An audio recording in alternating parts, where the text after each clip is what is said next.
All right, I think we're live. Hey everyone, thanks so much for joining the session. Happy Sunday, thanks for coming in. And let me just make sure sound is working. Y'all can hear me and see me, right? Can you hear me? Okay, I think we're good. And Facebook Live is working. Hello everyone. And all right, so let's get going. So welcome again to the next weekly session now of live sacred space sessions. I'm super thrilled to be here. Thanks for coming in. And I'm just going to get started as usual by saying that I am honored to be able to be with you in this time of sensitivity and uncertainty and transformation. And I look forward to sharing time with you in our sacred space together today. And the things we're going to do today, I'll just run through really quickly. We'll start by setting sacred space.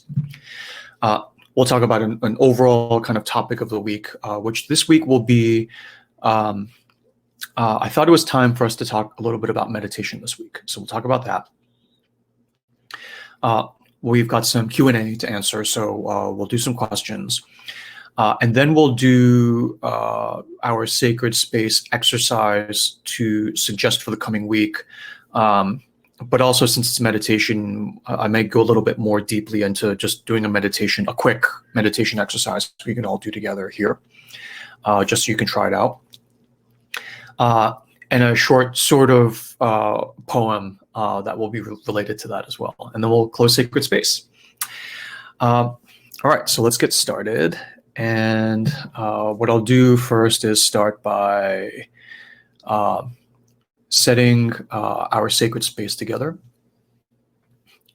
and to make sure that everyone who's with us is on board with moving into sacred space together. So this is a space that we will be creating together, devoid of fear, threat, and control, for us to be open to higher guidance, intuitive guidance from our own inner selves, however we, take that in our own personal interior lives. A safe sanctuary space for us all to relax and surrender with no danger or threat, so that we can partake of the emotional nourishment and the spiritual nourishment that comes from being in sacred space together as a group. And in opening sacred space today, I'll propose that we follow the same 4 principles we've been following every week, which is number 1, confidentiality. And because it's online and the video is basically accessible to anyone, the way confidentiality works is that if you want to post a question and you want to do it anonymously, you would go into edit your profile on this platform here, and just change your username to like Mickey Mouse or Harry Potter or whatever, and then ask your question from that anonymized username. Number 2 is no threat or controlling, no fixing, no tough love. So we're here to hold space for each other, to be however we are, to be afraid, to be anxious, to be happy, to be relaxed, and to be okay with however we are, right? Without any attempt to intervene and fix or suggest or even recommend. And that leads us to number 3, which is in sacred space, we do not conduct any form of commerce, okay? So nothing may be sold or recommended or suggested. We are here for your energy, not for the things you bring. In other words, we're here for what you are, not for what you do or what you provide. So even saying, oh, I heard of a great book that will fix that, you should look into it, right? The recommendation is still, however well-meaning, a kind of implied threat, right? Which is to say, well, first of all, it's control. So assuming I know what you're even going through. And number 2, an implied threat, which is, here's a recommendation. It worked for me and all these other people. So the implication is, if it doesn't work for you, I don't know. And, there is a time and a place for that out in the profanum, where everyone's hawking their wares out of desire for money, desire for validation, desire for being right. And we just, it's okay that that's done. But in this space, we just don't do that, so that we can have a different kind of space to enjoy the nourishment of together. And then the fourth, which is related, is that there is no expectation of participation, right? So there's no pressure to do anything. There's no pressure to ask a question. There's no pressure to stay in the session. You can come and go as you please. Again, the nourishment of the space comes from the held space of all of us together, and comes therefore from your presence and attention when you give it. In other words, from what you are, not from what you do or provide. Okay. And as we've talked about in past sessions, you can do this solo on your own, hold your own sacred space, or you can do it in a group here. And all of us together, the reason we do that together is the same reason people get together to eat in a group and not just eat alone, right? You still get nourishment, but in a group, the pleasure, the joy, the nourishment, the emotional nourishment of the nourishment you're taking in is amplified when you're in a group and everyone's just taking care of each other, Excuse me. Okay, so this is what I will propose. And if you're not okay with it, that's okay. So no threat, fear, and control that you have to stay in sacred space with us. But we're about to move into sacred space. So just giving you a heads up. And if you're not okay with it, that's totally okay. We will give you now a moment to withdraw from the session. And then we'll just catch up with you later in the profanum, right? And we'll still hang out in that kind of space if you don't want to be in this kind of space, and it's totally okay. Okay, so we'll give that a moment to dial in.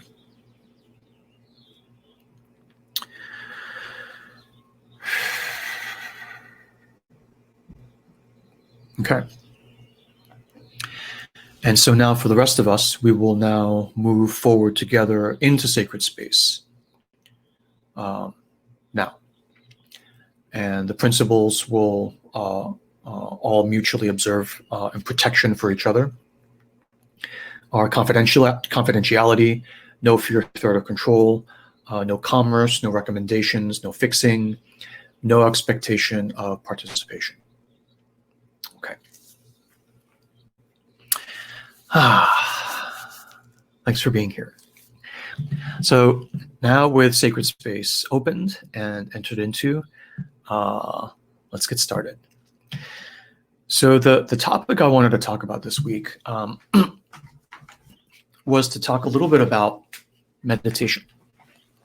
And I want to talk a bit about just what actually happens when you meditate.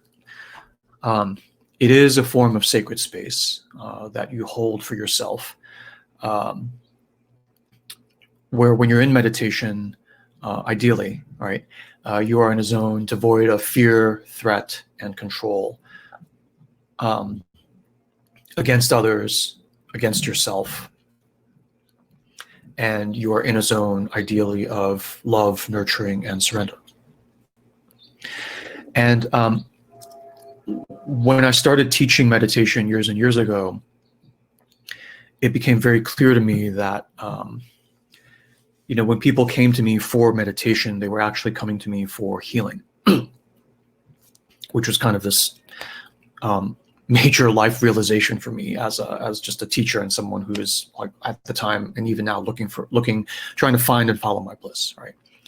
And the insight that I had around that was that after talking to thousands of people who had come to me for, like, meditation, there is this sort of movement in our world, in the profane world, and there's nothing wrong with this, where people end up doing meditation, wellness programs,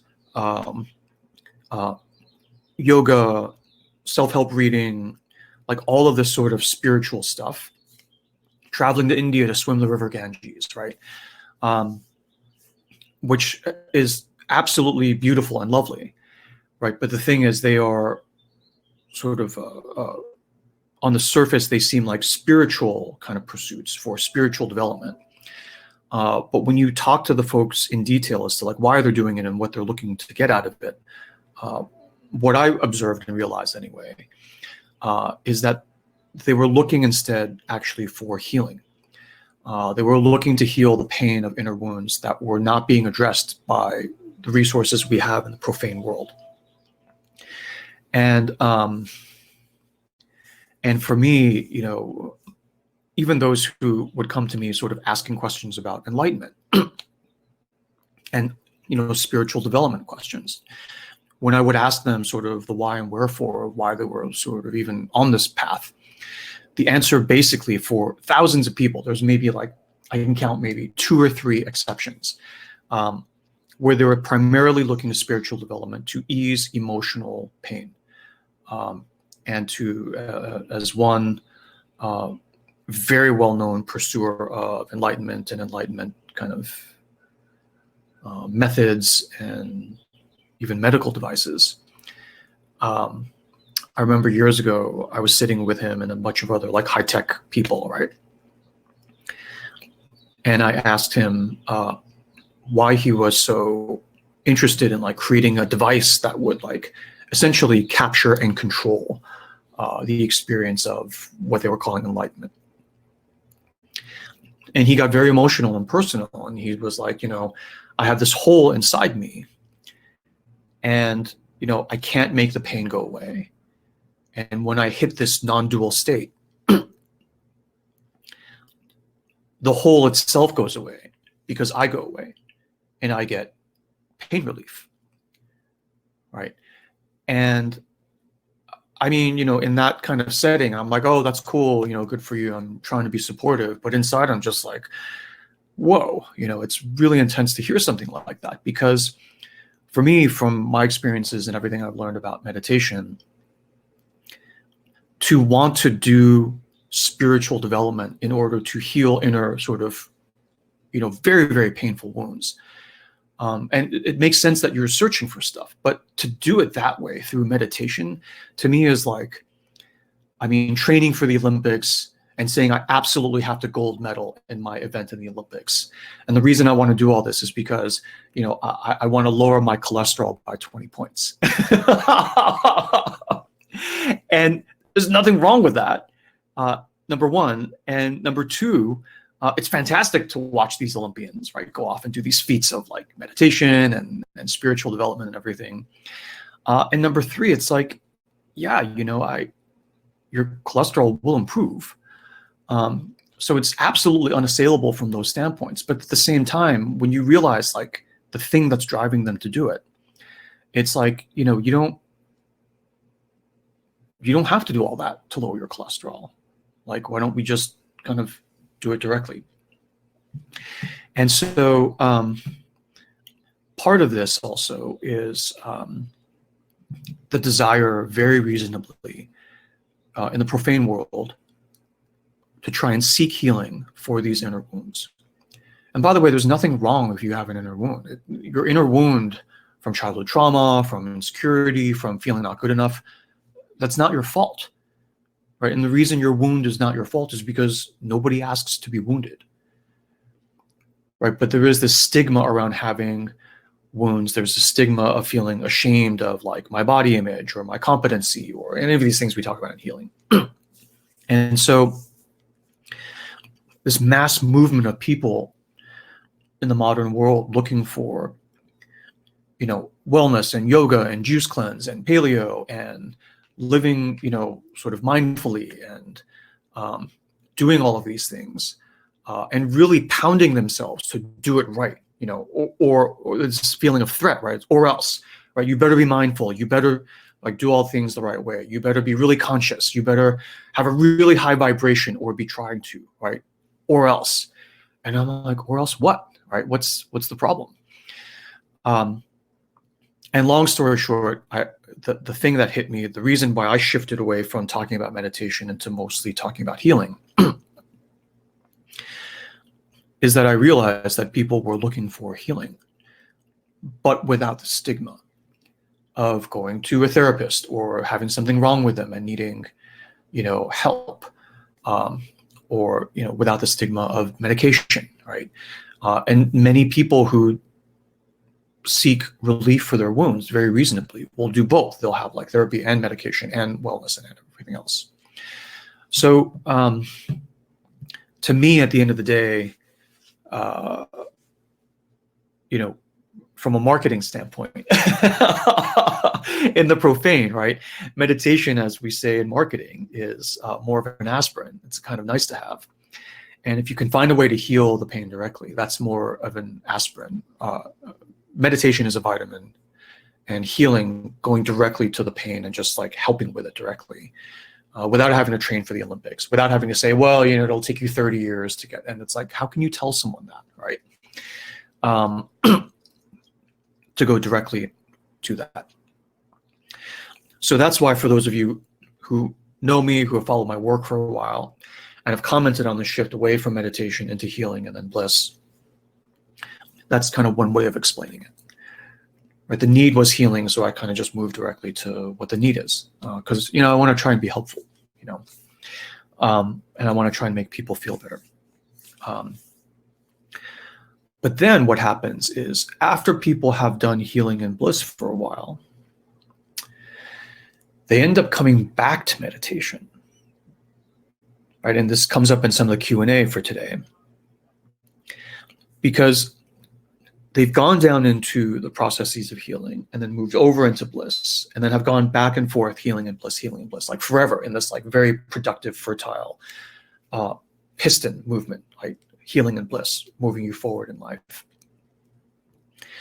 And they're looking for then additional techniques to help them both create and manage their own sacred space in their lives. And they see, at that point of their journey, meditation not as this like silver bullet cure-all that's going to make me a good spiritual person, but they've done all this other stuff in healing and bliss, and they're like, I need a way to like, cast a spell when I'm even in the profane world that will allow me to create this zone of sacred space around me. Not because it's cool or it'll help me raise my vibration or make me more spiritual, but because just tactically, logistically, there are certain things I'm doing in the process of healing, in the process of pursuing my bliss, where I just need to like create this zone of sacred space around me quickly, right? Without needing to like do all this more intense stuff, right? And when they look at the menu options of different techniques that are out there, meditation floats up to the top very often as like the way to just kind of instantly cast the spell that will like do the thing you need. And that's when I get very excited to talk about meditation, right? Because it's not this, because at that point, the Olympic gold medalist is coming to me saying, okay, I want to train, I don't really care about the medal, but I really want to hone my skill in like the javelin or whatever. And I'm like, why is that? And it's not for their cholesterol anymore. The cholesterol is fine. It's because, it's like when I like am able to do that, it helps logistically all the stuff that I'm like heads down working on with my bliss, with my flow of life, with my meaning and purpose. So then meditation becomes this thing that's not this like thing you grab to like soothe the wound. The wound is healing, and you're rising in your power, like going toward your bliss. And meditation is one of the many tools you have at your disposal to like, kind of float down the river even more efficiently and faster. So that's when I get excited about meditation. And now, so in these talks, right, this series of sacred space talks, we've talked about healing and sacred space and the golden thread even, grandiosity coupled with despicability and the dynamics and the physics of that, even healing versus curing in the last session that came up, which is amazing. And of course, we've talked about bliss and following your bliss. And we've even talked about the muse and the dynamics of like relationship and connection with the muse. And so many of you now who are also doing like healing and bliss stuff with me are in like the thick of your journeys, right? You're right in that sweet spot of what I've described. And so now, just to use our vocabulary, I mean, this week I was like, I had no idea what we were going to talk about this week. And the muse was finally like, well, obviously, it's obvious what you're going to talk about. And of course, it's me. So I'm like, no, it's not obvious. And she's like, hello, you're going to talk about meditation this week. And so here we are. So I think we're in session like 7 or 8 of this series. So it's like, it's about time. So let's do it. So meditation is a form of sacred space. It's not the only form. And it's not a required form of sacred space. You can live your whole life, never meditate, like in the classical sense, and be just fine. Okay. So no fear, threat, or control. It's just, we're just going to talk about what it is. And so the first thing I want to mention is just to talk about what actually happens when you meditate.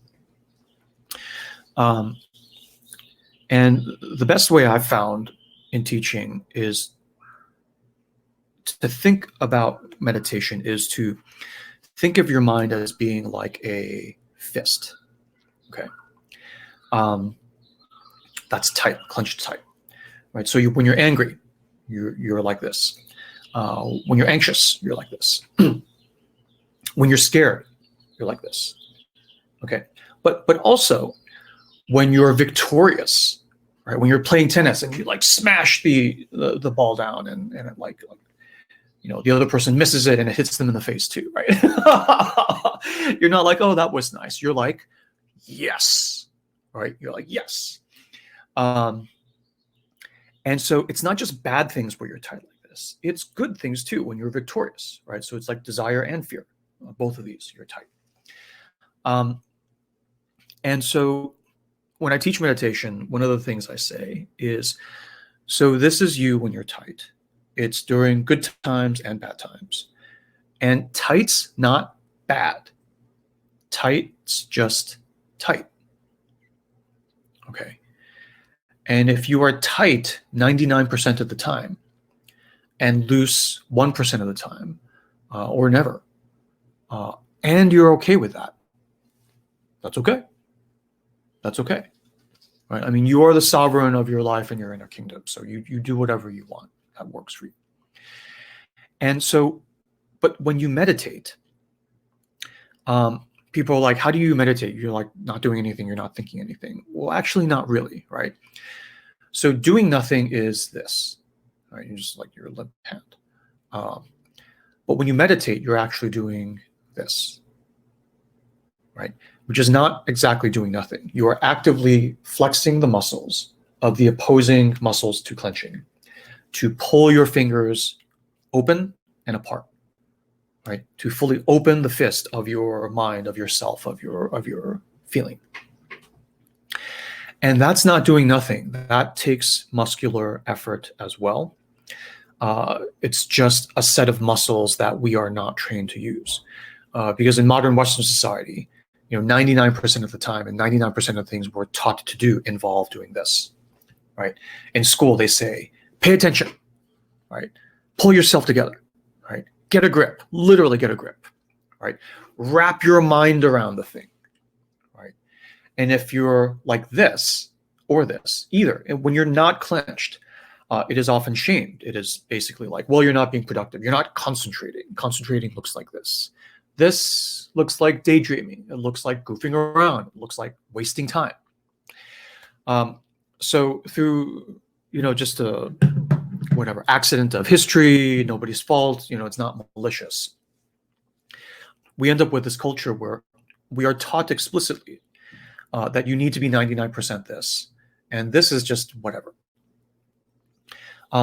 And by some measures, right, that's worked in terms of material wealth and abundance and Protestant Northern European work ethic and efficiency and other things like that. It's been fabulously successful. So that's why there's no judgment. It's like, if this works for you in 99.1, then that's great, right? Carry on, no action needed. And for me, the only problem that I encounter when people come to me is that when you're like this, and you would like instead to be like this, and you cannot do it because your muscles have atrophied. You literally can't unclench the fist, right? And you want to unclench the fist. This is all about your desire and what you want, right? When you want to do this and you can't, then we have a problem. Then we have a problem. Your freedom is constrained. Your sovereignty is constrained. And then that's where I step in and try to show you some tricks. So you can do this, but only when you want and only if you want. Okay. And then there are all these sort of variations. So when I teach something like 0-minute meditation, right, it's the idea that you do this, but it's really just flexing a muscle. So if it's flexing a muscle, you can do it anywhere, right? If I can walk to the car and chew gum, I should be able to walk to the car and do this, right? So 0 minutes, like meditation in action, in the midst of the profane world. You bring your own. And those of you who have done ZM, you know exactly what I'm talking about, right? So this is basically what happens when you meditate. And once you learn how to do this and work these muscles a little bit more, then, you know, you can choose what percent you want. You know, some people are like 50-50. Some people are like, no, 1%, and 99 of this is still fine. The hardcore, right, sort of warriors out there. And then other people are like, you know, I'm not a fighter, I'm a lover. I want 1% this, and I want 99% this. Okay. And that's okay too. It's like, you do whatever you want. This is your life. Other things, there are other ways to get to this with, for instance, substances, right? A shot of whiskey will sort of help with this, but the nature and tenor and texture of the experience will be different. Drugs will do this, sex will do this, going for a long run, taking a shower will do this, et cetera, et cetera. As we talked about, and of course, one way to think about this is the realm of the profane, roughly speaking. Fear, threat, control, right? And there's a plane, so I'll get a little closer to the mic. And this is the realm of the sacred, right? Love, nurturing, right? And surrender. Surrender. You're literally letting go of the wheel, right? Surrender. And so there are other ways to get to this. Just like there are many ways to get yourself into sacred space. The reason I am partial to meditation and the different forms of meditation, which we'll talk about, is that I like being able to do this completely on my own power,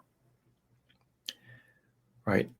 So when we talk about, I mean, we won't get into posture or anything else like that. We won't get too detailed today, but for instance, like I don't care about schedule, I don't care about posture.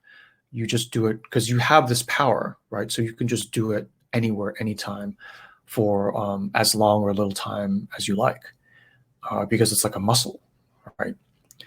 So you decide. It's like you don't need anybody from the outside telling you it needs to be on this schedule. It needs to be you can if you want, but you choose to subscribe to that. In reality, this motion is your birthright as a human being, right? And you do it however you want to do it. And I like being able to teach people how to do this on their own without any external props or supports, because then you have full freedom, right? I mean, what this means is you can meditate like on your deathbed, right? When you're like sort of half conscious, you can still meditate, which will, I mean, on your deathbed, being able to meditate, just trust me on this, will come in very handy. It's like, it's going to be a nice thing to have, right? You'll have other ways, it's fine, but meditation is not a bad Swiss Army knife to have on you. And it's very easy to learn. Okay. The next thing I want to mention is just, I want to say a little something about how to choose a meditation. And the main thing is two things, right? Number one is you want it to actually get you into sacred space, right? And we, after all these sessions, we kind of have a feel for us, each of us personally, what sacred space feels like. So you know what that tastes like. So the meditation should get you into that zone. the faster and easier and more effortlessly, the better, because, why work harder if it's not called for? It's not going to gain you anything. So that's number one. It gets you in a sacred space. And then number two, which is really the same thing, but just to kind of touch the jugular of it, you want it to feel good. Meditation, ideally, if it's the right meditation for you personally, ideally it will feel good, right? So that when you do the meditation, it's pleasure for its own sake. That's why you do it, right? You don't do it so that it will make you a better person to achieve some other goal, right? You end up doing meditation as an end in and of itself. It's love with the love of your life, right? It's like you can to procreate and have children, but that's not really why you do it. You do it simply for the pleasure of it, for the celebration, for the joy, right? It is an end in and of itself, not a means to another end. And so you want to find the kind of meditation where it gets you into sacred space, because that's what you would like, right? And then that whole process ideally will feel good. The practice itself, in other words, ideally feels sacred, not profane. Right? What I mean is, when you think about doing the meditation, you don't go, oh, I really don't feel like doing it right now, but I have to because I'm in a training regimen and I'm trying to sleep better and I'm trying to raise my vibration. So I'll drag myself into meditation. And then once you're in, it actually feels good. And you're like, oh, why don't I do that more often? Ideally, it's not like that at all. Ideally, you have found a meditation where when you think about it, you're like, ooh, I can't wait. Like when you haven't seen your lover in a while and you think of your lover and you're like, oh. That's ideal. Ideally, you're not thinking of your lover and going like, oh. Hopefully, right? It's just either will work, but there's an ideal, right? There's an ideal. And so, the idea where, and even more ideally, we're even thinking about the practice doesn't just make you go, oh, just thinking about doing meditation gets you into sacred space. And for something like 0 minute, when you start thinking about it, you instantly start doing it because the reflex just kicks in. And so as soon as you think, oh, I'm feeling kind of stressed, you instantly zip into it. And you're like, it's just like a reflex. When you fall, your arms automatically go out and catch yourself. And then you end up like able to kind of, in some sense, surf the entire length of the day, which becomes very delicious, right? Okay. So whatever form of meditation feels joyful for its own sake, I'm like, that's the one. That's the one. When you taste it, it's like, that's the one. Grab it, right? Grab it. And so the way you would find your ideal meditation is just try a lot of everything, right? See what feels good. Why should sacred space and even getting yourself ready to go to sacred space feel like torture, right? It should feel like when you come home and you've got your bed piled high with like clean, freshly laundered sheets and everything's crisp and like awesome. And you just like swan dive into the bed and everything just like pillows and clouds all around you, right? Ideally, your meditation will feel like that. And when you can carry it with you, it's like you have that with you all day long. And so another image is it ideally will feel like surfing, right? Or sneaking candy, right? Something you almost feel a little bit guilty about doing. It ideally will not feel like a chore, right? It won't feel like getting a root canal, right? And so that's why, tying some of this together, when people ask about schedules, rules, time, right? People will say, oh, you teach meditation. So how many hours a day do you meditate? What's your schedule? What's your regimen? I'm like, oh, I don't even know how to answer that question, right? And I'll say something. If I don't want to talk to them, I'll just say, oh, I just kind of meditate on a haphazard schedule. And if I care about explaining because I like the person more, I'll say something about like, well, I'm kind of technically I'm kind of meditating all the time, and here's why. Let me explain. So anyway, a bunch of techniques to learn, just to taste. It's like a buffet. You pick whatever you like, and then you do it on your own schedule, your own rules, your own time. So basically, no schedule, no discipline. Do it if and only if it feels good. If it doesn't feel good, don't do it. In other words, no fear, threat, and control, only love and surrender. And so, anyway, that's how I think about meditation. And so, hopefully, it makes sense that when you get into healing and get into bliss, and you're like, I want to work this muscle of getting into the sacred more and more, not because like I'm trying to like accelerate my process of bliss, right? It's not, but because like when I'm in my bliss, it feels so good. And when I'm healing and I'm like talking to board members and recovering these powers within me, it just feels good. I don't even know if there's an endpoint. I hope there's no endpoint. I hope I can heal and do bliss forever without exhausting even the wounds I have to heal, right? And it isn't exhaustible. That's kind of the incredible wonder of it. But people are like, I want to like do this forever, and I want to train so that I can like last longer, right? And then when people come to me with that and they want to learn meditation, then I get super nerdy excited. I was like, okay, so here's some of the things we can do, right? And then those are like the meditation programs.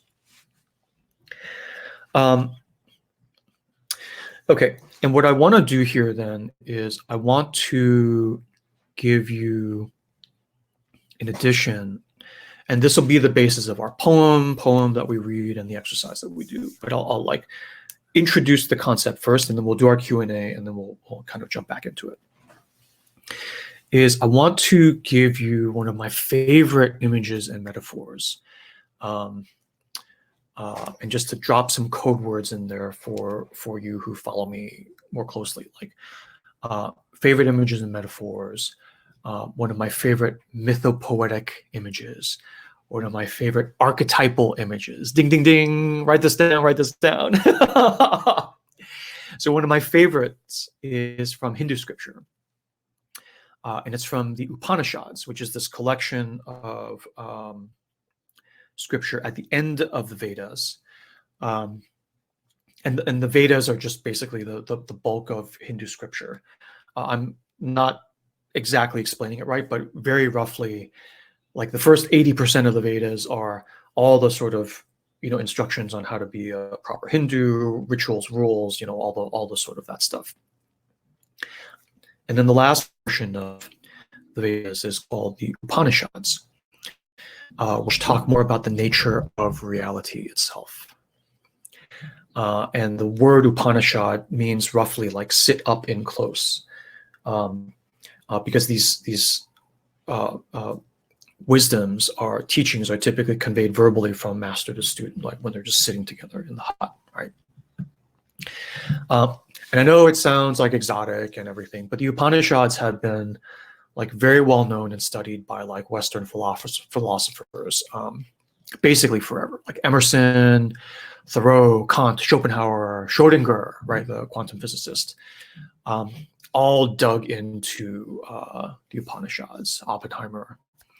And so in the Upanishads, there's an amazing bit of imagery, a leitmotif, if you will, that comes up again and again in different parts of the Upanishads, kind of a recurring theme that I have just, it's just very, very dear to me, that I found to be very powerful in my own practice. And for me, it just touches the jugular of what is really happening in meditation when you do this, right? When you're really able to sort of dive in deep. And I'll just give you my own quote / paraphrase of the image for you here. Two birds, fast friends, inseparable, sitting on the self-same tree. The first bird eats of the fruit of the tree of life. Here a sweet fruit, there a sour fruit. And the second bird, not eating, watches. That's it.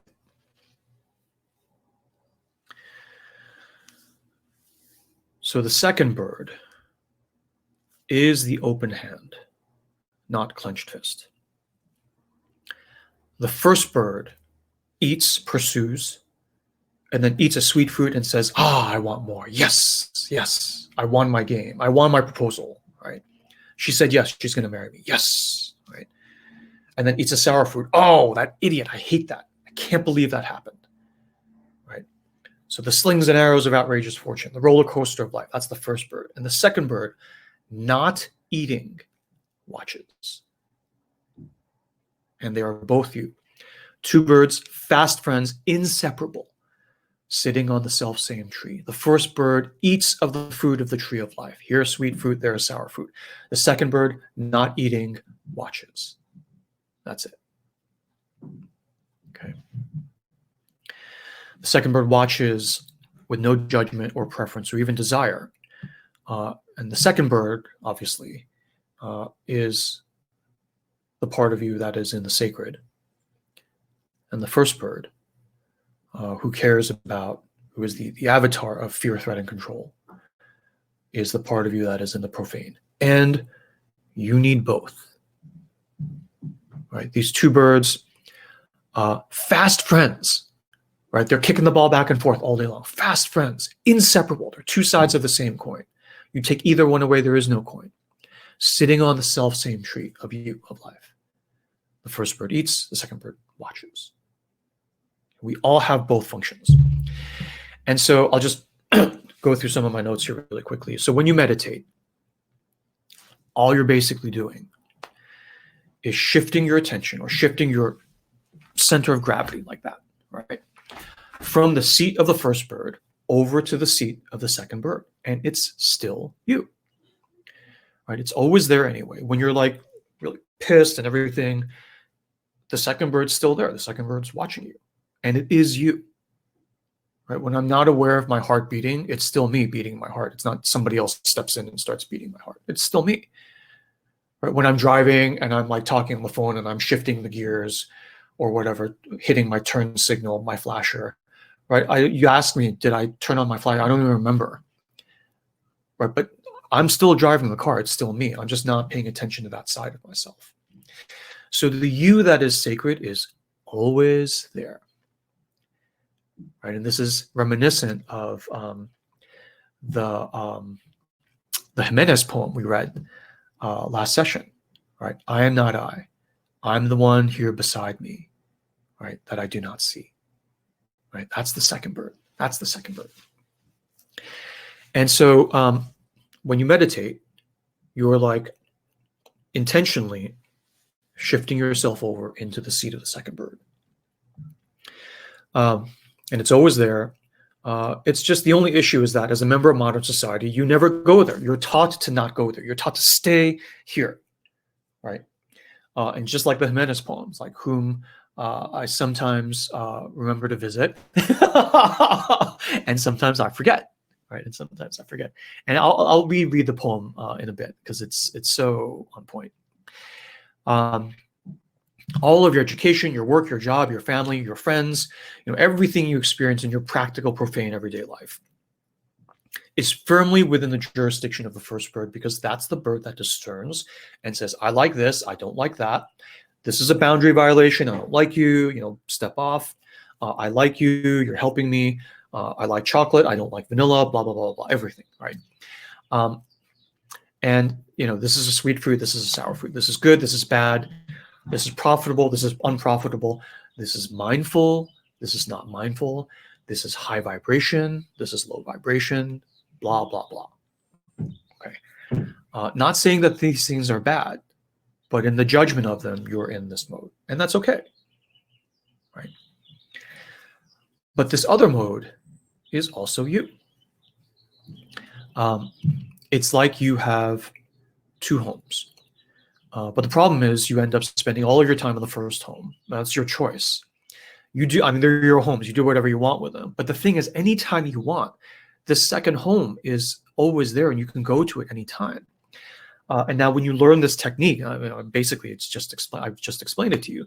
You can slip over to the home of the second bird anytime you want, because it is also your home. You don't need an excuse. You don't need to give a buyer leave to anyone to go to your second home. If you feel like going, you just go. It's nobody's business but your own.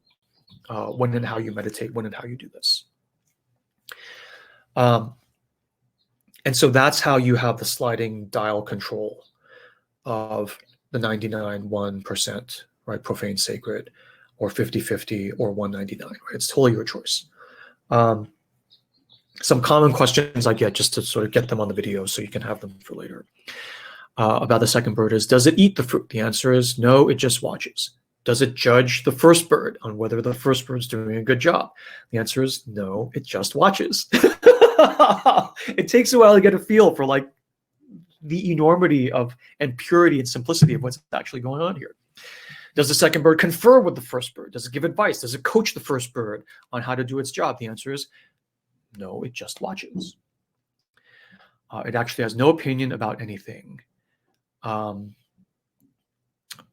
If you're doing meditation and you're just like doing a royally horrible job of meditating, you're judging, you're doing everything, the second bird is still there. You're just not sitting with it, but the second bird is still there and it's not judging you at all.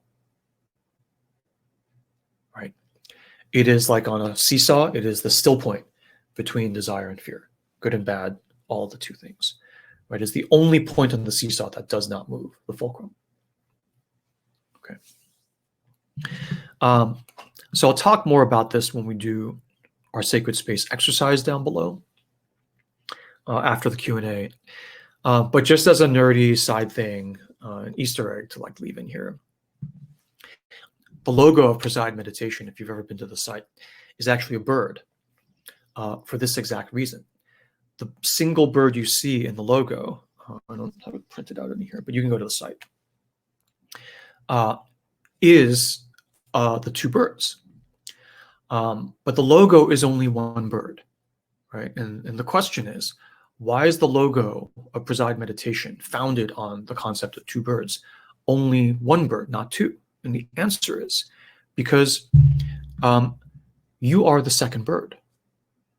You are the second bird. And because you're the second bird, you can never actually see yourself. You only see the one bird, which is the first bird. That's the bird you are as the second bird presiding over, right? And you never see the second bird because you're the second bird. It's your own true self. And the reason why is we know this from Shankara, we talked about a couple of sessions ago, who said in that beautiful commentary on the Kena Upanishad, he was commenting on an Upanishad when he did this, that the one who knows, the real you, the true you, is never itself the object of knowing, just as fire doesn't burn itself. And that's why the logo is only one bird. Super nerd, super nerd. So the poem, yes, I'll actually read the whole poem. The name of the poem is I Am Not I by Jimenez, but I'll read it in the session too. All right, so let's do some Q&A. Take a break and let's do some Q&A. Okay, so the first question is, hey, Artie, I love all that you do. Thank you. Hope you and your loved ones are well. Thank you. Thank you. Same to you. I would like to know why. Why do you read and refer to poetry in your work? Why this and why not any other medium? And the quick answer is it can be meditation, it can be poetry. It just happens to have been poetry in the last few sessions. But she goes on to say, I'm shaking as I write this, seeing over and over again a return of poetry to my life as I started writing again as part of my realizations in the Bliss program. I declare vehemently and yet petrified that poetry is my bliss. I explode one way or another with every poem. In my writing, I'm exploring why am I so drawn to poetry? Why poetry? It could be so many things. Why this form? And now I see it again here in your work, which resonates with me completely.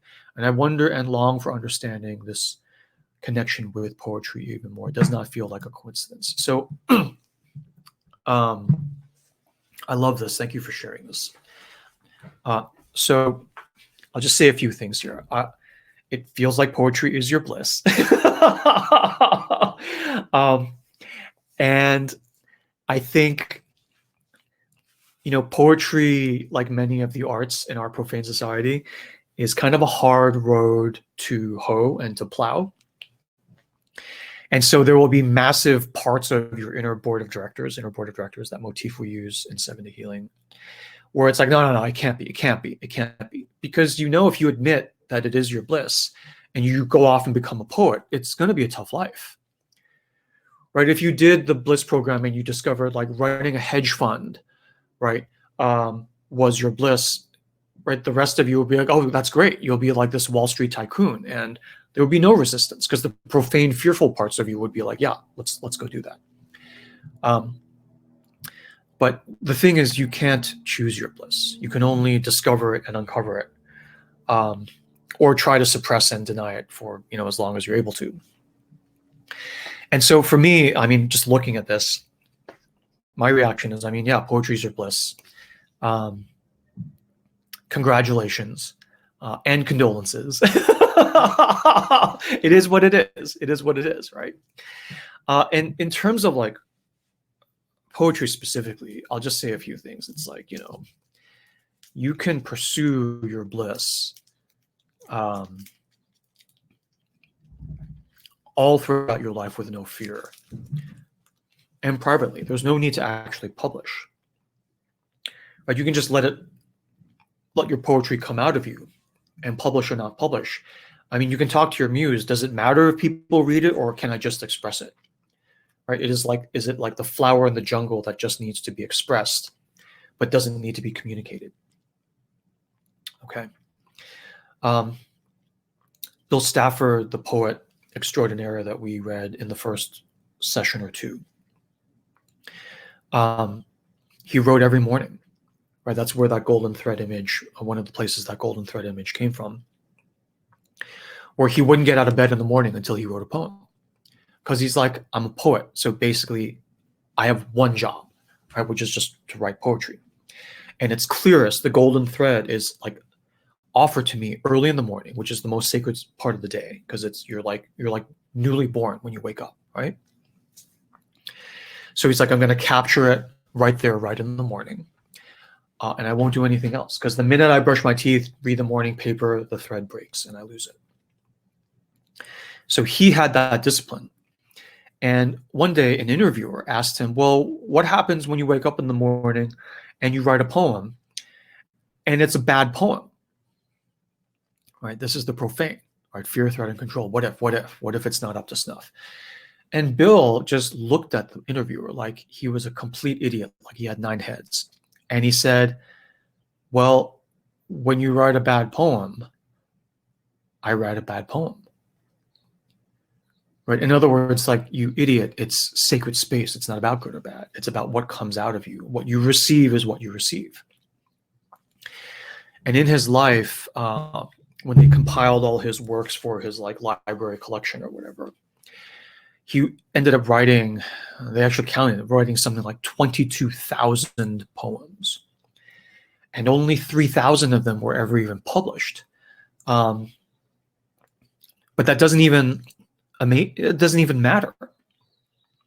Right? The important thing is that he had his connection with the muse. When she sent something through, he took it down and brought it into this world.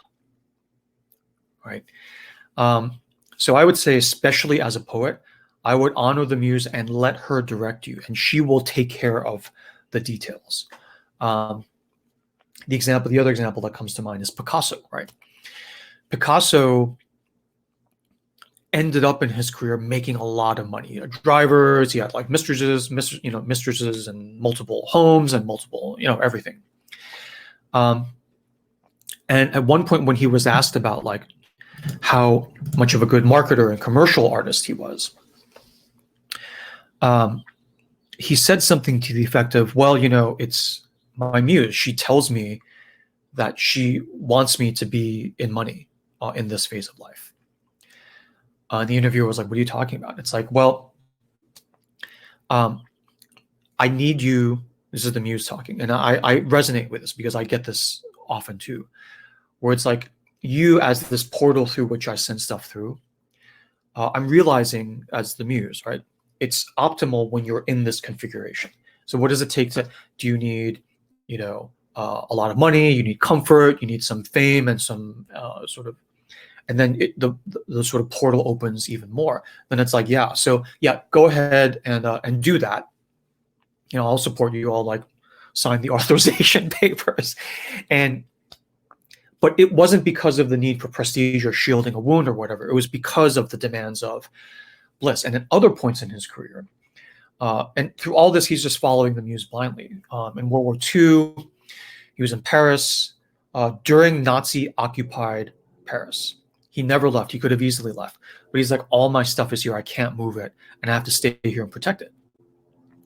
And, he was never arrested, but he was threatened the whole time. He was living in poverty, eating like canned food, and friends like trying to keep each other alive in occupied Paris. Like the vicar, the chancellor, basically the governor, the Nazi governor of Paris would like visit him regularly and just do the kind of implied threat, insinuating we can come and get you at any time. And Picasso held his ground. He stayed in Paris, never smuggled himself out. And the reason is the muse told him to stay. So he was like, I have to stay. When he moved from the blue period into cubism, his like finances went off a cliff. His dealer was distraught. Nobody was buying his cubist paintings. They all thought it was like complete rubbish. And everyone is like, just take a blue Sharpie and make a mark on an index card and we'll buy it from you. And he was like, I can't do that. And his dealer was like, stop being an idiot. Just like give the people what they want and you can still do your muse stuff on the side. And Picasso just looked at him and he's like, my friend, I don't like starving any more than you do, but you're talking as if I have a choice. And so when you follow the muse, this guidance of the sacred that blindly, you're the muse's bitch. All right, I am the muse's little bitch. And I can say that here because it's sacred space and I'm talking about the muse. And I've never been happier. I've never been happier. And the nice thing about poetry is that potentially you need to clear this with your muse, but you can do it privately. Right? For me, healing, it's hard to do healing of other people privately. It's hard to stay closeted. And you can do it on the side. Because as Bill Stafford like brilliantly illustrated with his whole life, the prime time is early in the morning when you're still in bed anyway. So you can write 22,000 poems in your life and still get up and like go do your regular job in the profane, raise your kids, do all this stuff, and you can still be a poet, right? Chekhov, I think, Anton Chekhov was, if memory serves, he was an insurance adjuster all his life. Like not in the beginning and then he quit and became this great novelist. I think Chekhov was like an insurance adjuster the whole time. He'd just stay up late and like write because he just needed to barf it out of himself because it was the muse is overfilling him. You need to get it out of you in order to even sleep after a while. So anyway, long story short, it sounds like poetry is your bliss. So I don't know what to tell you. Talk to your muse, negotiate, figure out what you can get away with, and then kind of take it from there. So those are my thoughts, and thank you for asking the question. All right, let's keep going. So here, question, okay, this one. So last time you were talking about finding what fits your desire in the last session. And honestly, I find it kind of alarming, partly alarming. Following your desire does sound like a potential trap and delusion to me. As an example, if my desire pulls me to a partner who is like my parents, I may recognize that and change my decision. This is a good thing, even if it doesn't fit my desire, like I don't want him anymore. Not to follow my desire, like self-constraint, can empower me to make conscious choices instead of acting out of a blind spot. Like if you do a relationship that's actually bad for you, but you desire this guy, right? So even if following my desire brings me happy in the first place, don't you think it can stand in the way of personal development, especially because desire can be evoked by all kinds of ideas that are planted inside of us, like good and bad ideas. what we experience through our parents and upbringing. Okay, so I love this question. Thank you for asking this. And basically the way I read this question is, the question is, what if our desire is actually bad? Right? What if following our desire leads us to things that will hurt us or is a bad thing? So what do you do?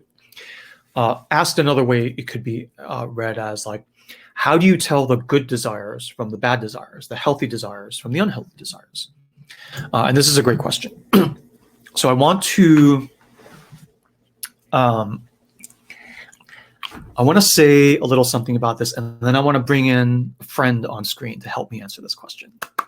So new audio-visual show and tell today. So the first thing I want to say is the way I talk about desire is that I actually make a distinction, and this is from healing, so there's no reason you wouldn't know this, between need, want, and desire. So there are three things that are often interchanged, but they are actually, in my mind, and the way I teach healing and bliss and stuff, quite distinct. So the first thing is need. So this is like, I need food, I need shelter, I need safety. And if I don't have these things I need, I will die. So it's like a zero. It's like, I have to do it. If I need to, whatever I need to do to like get food to not starve, I will do. Break the law, et cetera, et cetera. And so that's need, which is why it's so complicated when I say to like a lover, right, I need you, right? That's like very sort of potentially problematic. And they'll say, oh, no, I meant desire. I just said need. It's like, okay, yeah, right. Because when I need someone and they're like my lover, they become like this parent. Because I'm saying, if I don't have what you're giving me, I will die. Right? And that sounds intense and passionate, but in reality, it's actually pretty crappy, because what that means is that I'm coming to you for something that I have to. I'm not coming to you because I want to or because I desire you. Like maybe I desire you in addition, but that's completely crowded out by the fact that I need you. If I don't have this validation from you, from whatever, I feel like I'm going to die. So I'm with you, not for you, but the thing you do for me, right? Which is profane, not sacred. Okay, and there's a whole sub-universe of talking about need, want, desire that I'll spare you. But that's kind of the thumbnail. So that's need. Want is typically, the word want is related to lacking, right? For want of a pin, right? The kingdom was lost, right? So when I'm lacking something, so need is like, I need to have something or else I will die. It's like urgent. It's like fear, threat, and control. I need this. I need food or I'll die. I need medicine or I'll die. Fear, threat, and control. Want is, I lack this thing. And perhaps I won't die, but I will be in pain, right? I will be in pain. And in the healing program that I teach, we talk about soothing and shielding. So soothing and shielding are all like wants, like shielding, prestige, money,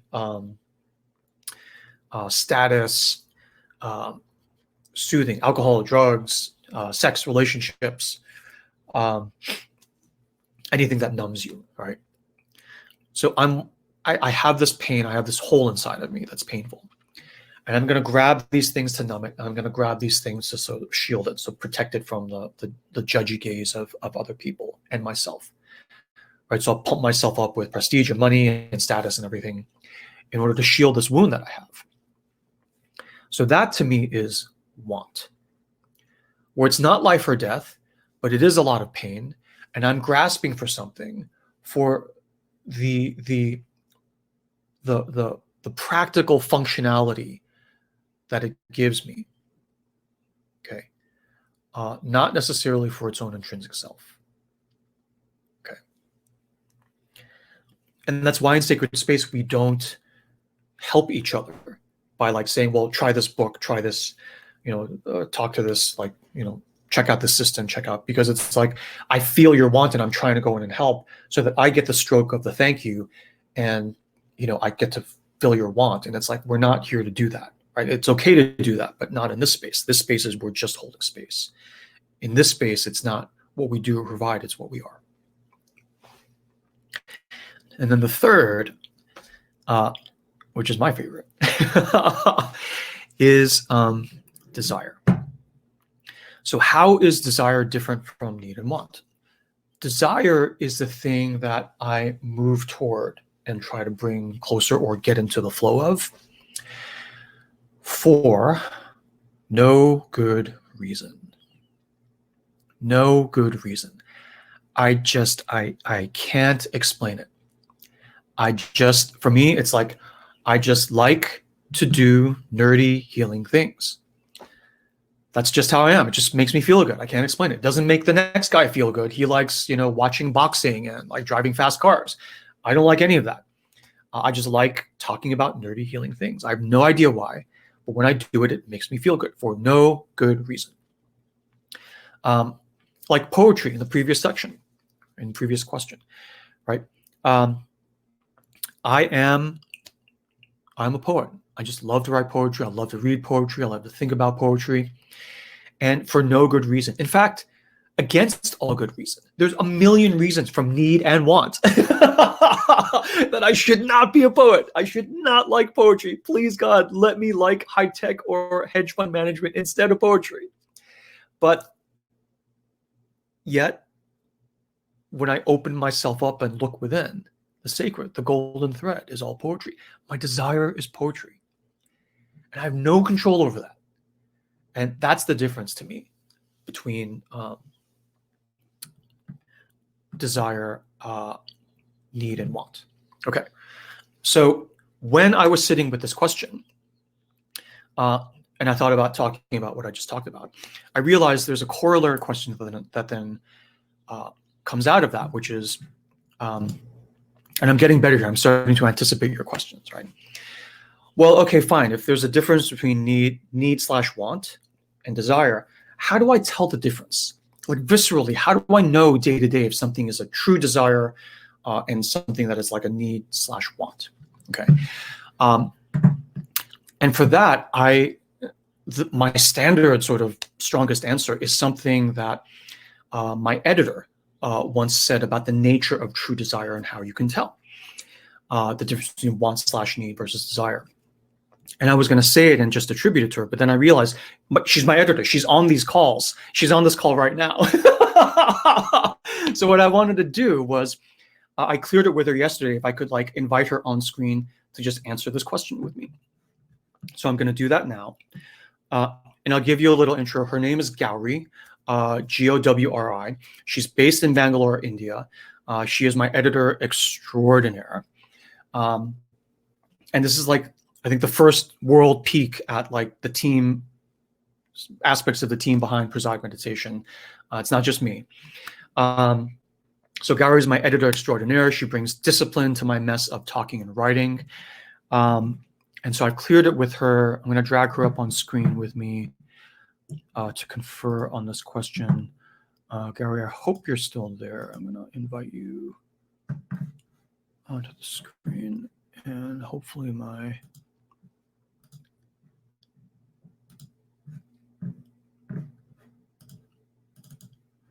One second here.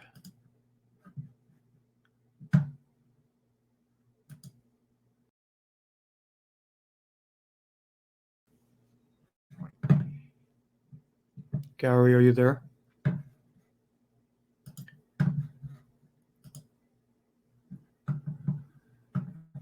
don't know, maybe we lost her. I did invite her, I promise. Oh, accepted and connecting. Can you see me? No, we cannot see you.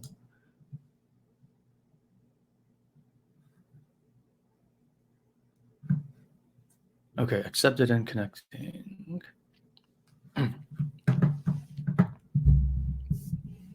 I hope this works.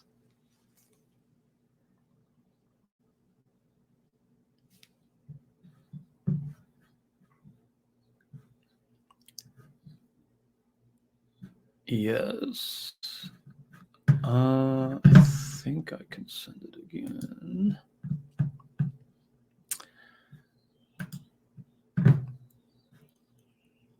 It's already out there to you, so it's not letting me send again.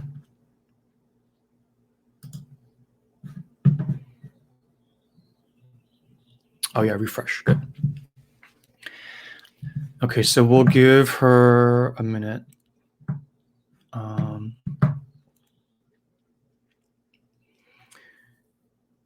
In the meantime, let me just answer this question really quick. I've gone into the habit of being hypervigilant in observation during sitting meditation. It has become extremely uncomfortable. How can I loosen up without losing alertness? So I would, so the priority for me there would be to just lose, and if you lose alertness, that's okay. Hey, Gary, let me just finish answering this one. Yeah. And the way I think about meditation really quickly is that one way to think about meditation is that you are, so there's a zone of wakefulness and there's a zone of sleep. And in between, there's like this 3-inch, this is all metaphorical, there's like this 3-inch band of gray area between wakefulness and sleep. And there's this very fertile, generative band of consciousness between wakefulness and sleep. Okay, it's where dreams come from. And so when you meditate, you're basically navigating down to that 3-inch band. And instead of going through into sleep, you surf it laterally, right? You like ride the line. It's like in surfing, you're just following that line. And as you follow that line, it is this skill of staying balanced, right? But as any surfer will tell you, you will from time to time wipe out. And sometimes you'll wipe out on one side of the line, which is you'll get up, you'll be too alert, you're too tight, and it's like, I can't meditate, I'm going to go up and pay my taxes or whatever, right? And then sometimes you will wipe out on the sleep side of the line. So you'll be meditating, and the next thing you know, you'll open your eyes and you realize you've been sleeping for the last 20 minutes. And that's okay too, right? You're on this surfing this golden thread of the line between wakefulness and sleep. And if you wipe out and you end up having a 20-minute nap, it's like, what's wrong with that? But I never understood what the bad thing about falling asleep in church would be. It's like, you're in the sacred, you're protected. If you can't fall asleep here and feel safe, like, where can you fall asleep? So that's my quick answer to that. All right, back to Gary. Hi. Hi, Artie. Nice to be here. Hello. Thanks for coming. Thanks for coming. Okay, so back to this question. Just to reset. So first of all, thank you for being on screen with me. And the question here, right, as you've been following is, so there is this distinction between need/want and then real desire, right? So what we call desire. And the question is, like, practically speaking, like, how do we tell the difference between the two? How do we tell when an impulse is one or the other? And would you share some of your thoughts on this? Yeah, so I mean, I really like the way you've structured and defined the difference between want and true desire, right? And I had this very question that the person has asked as to what if a desire comes up and it actually distracts me and misleads me into something, and I get into trouble, and it's really not the true thing, and it's distracting. So and this was a period, because I want to kind of give the context to when I was thinking about it, this was a period when I was going through quite a bit of grief and loss, right? And it made the whole thing even more muddled, because I had this need to soothe my sense of loss and pain and grief and everything, and the desires that were coming up at that time were mostly because I just needed something to soothe. So the question always was, but at the same time, I also wanted to know what my bliss was and to include more and more of that in my daily life. So the question was, how do I not get distracted by these soothing needs and mistake them for my true desire? And the insight that came to me was that the thing about the stuff that we soothe with, right? Things that we soothe our emotional pain with, and that's why we want them, like chocolate, Netflix and screen time and all those things, that is desire at some point, because it's an act of care and protection. We really soothe because we care for ourselves in a way.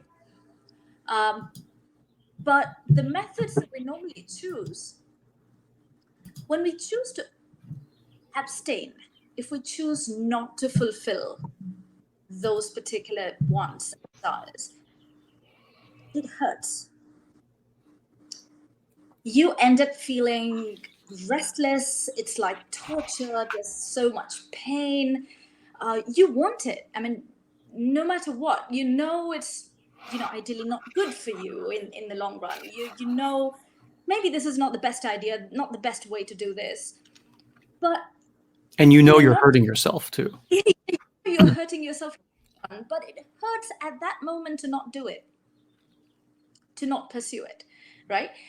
And that's a helpful indicator, because then the opposite for bliss works is that any desire that comes to you, you become aware of this desire, and you ask yourself, if I choose not to pursue this, if I choose not to fulfill this desire, what happens? And if the question is nothing, really, like, it's okay. Right? It's okay not to pursue it. And if you don't pursue it, it won't hurt. You won't have any of those withdrawal, that craving, that longing, or, feeling sick and tortured. None of that happens. And then it's real desire. And then, it's the true desire.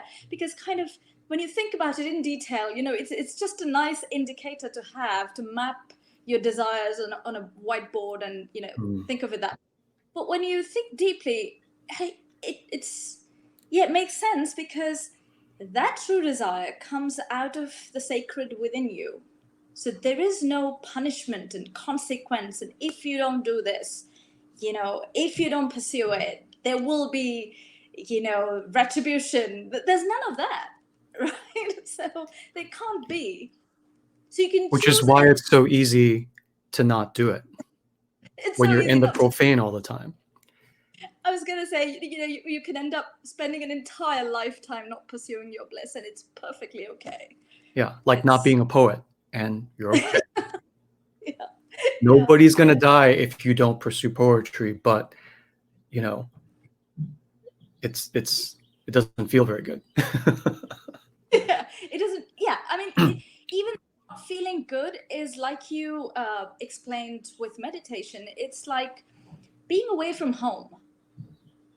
When you actually reach there and you pursue your bliss, so you pursue your desire, and you gain that particular space, you feel like, okay, this is like coming home. This is awesome. And how did I manage to not be here before? Like, how did I manage not to have it all this while? Yeah, the profane takes over again and starts whipping you for not doing your bliss. Yeah, exactly. But then you feel good about being there, but when you're not there, it's all right. You're traveling, you're backpacking or something. It's okay. Awesome. Thank you. Thank you so much. Thank you for having me, Artie. Thank you. Thank you. So basically, to summarize, if I may, the trick here is when it's need/want and you don't do it, it hurts.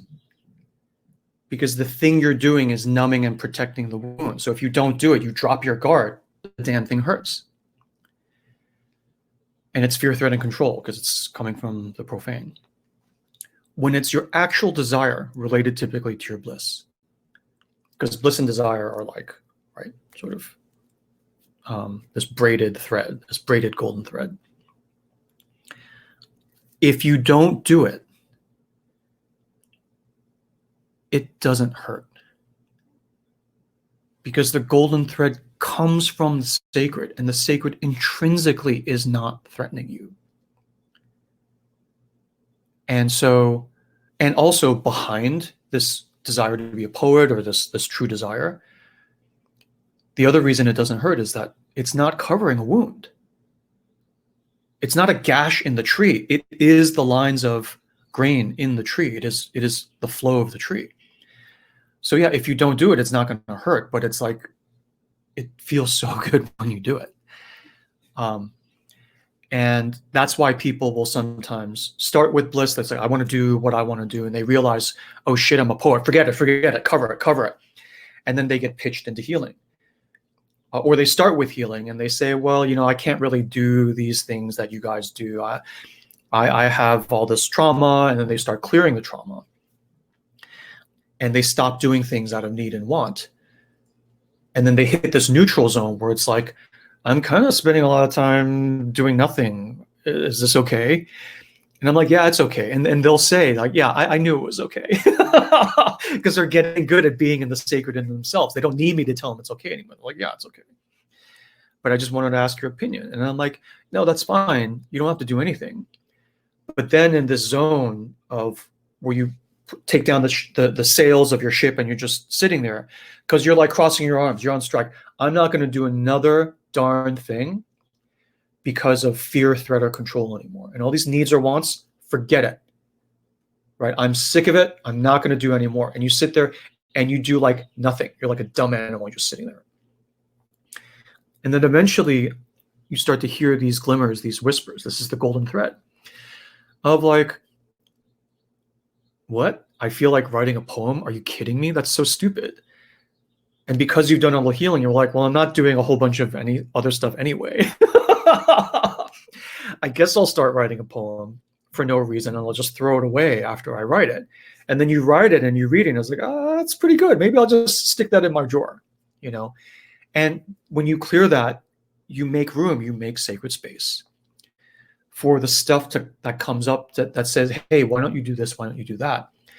And you do it because, you're not doing the other stuff.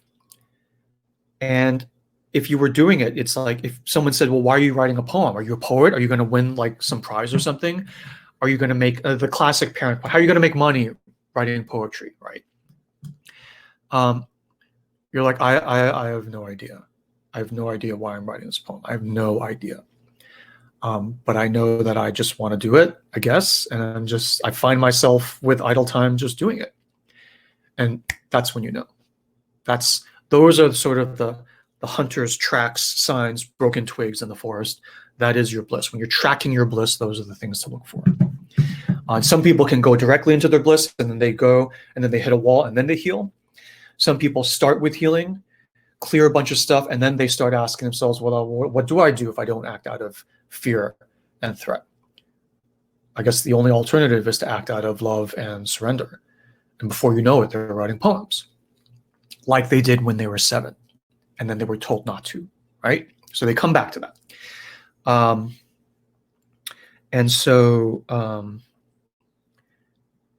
And then they go into bliss, and then they hit a further wall, and then they go into healing, back and forth. That's the piston, back and forth. Okay, so thank you. I don't know where Gary went. She snuck away.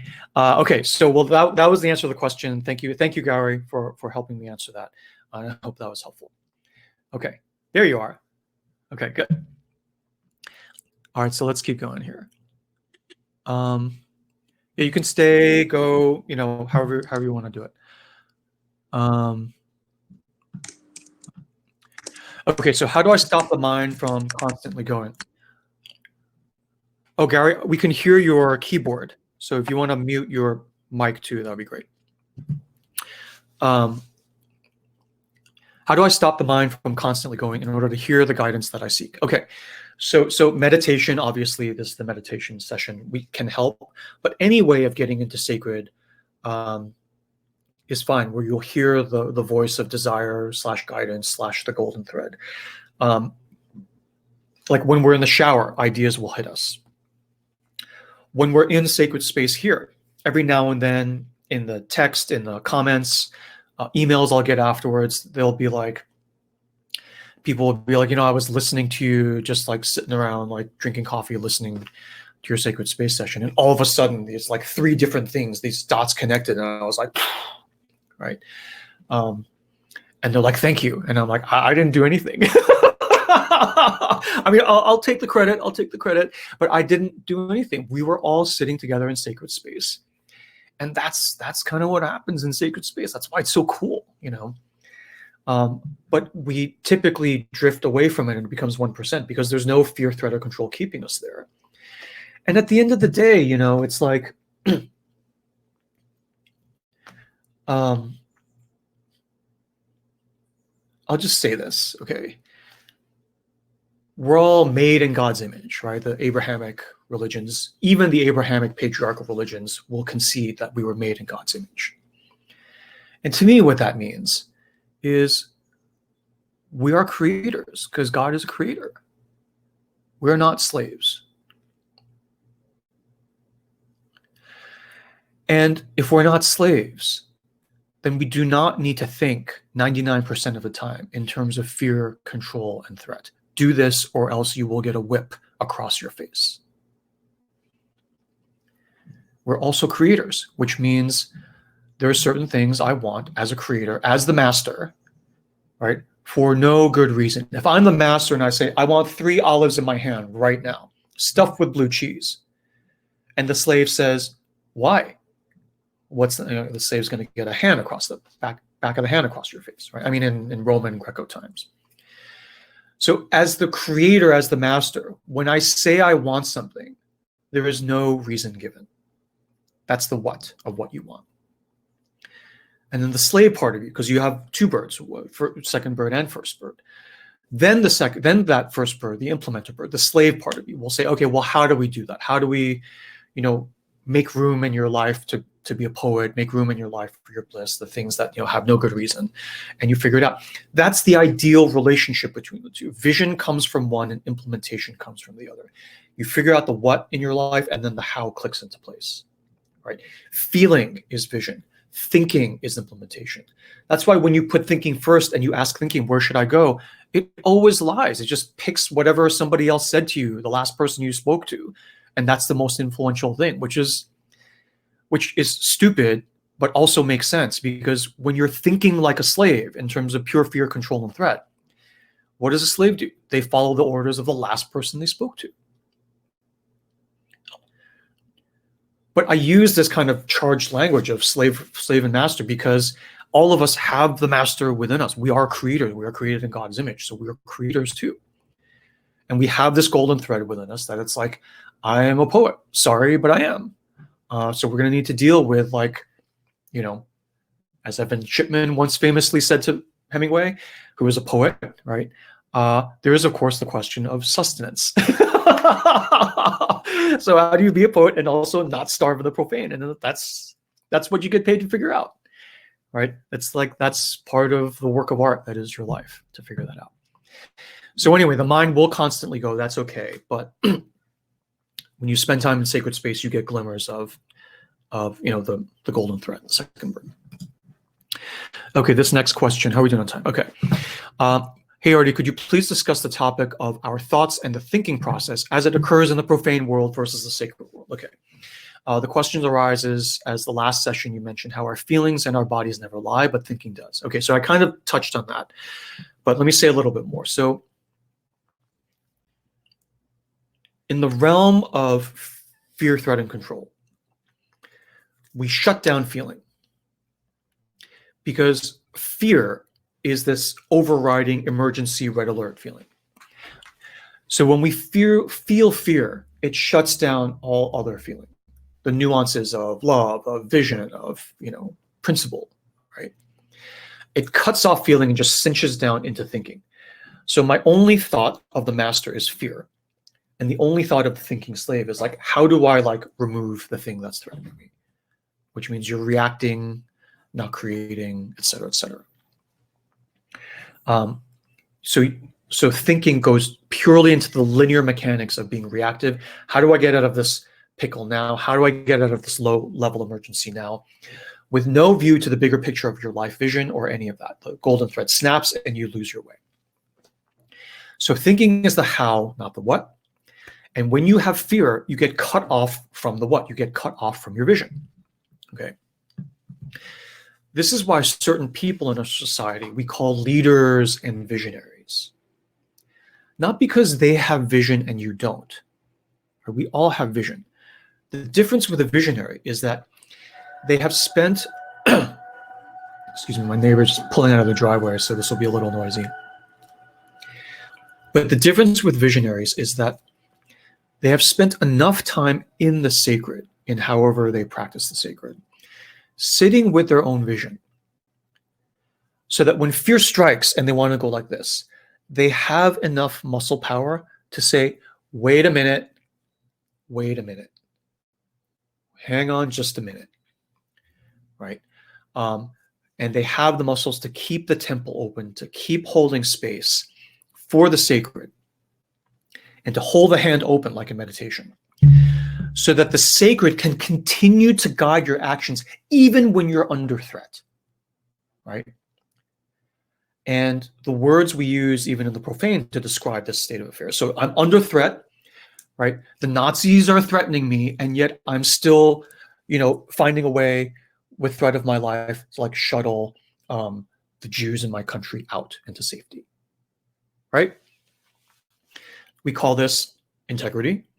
We call this visionariness, right? Having vision.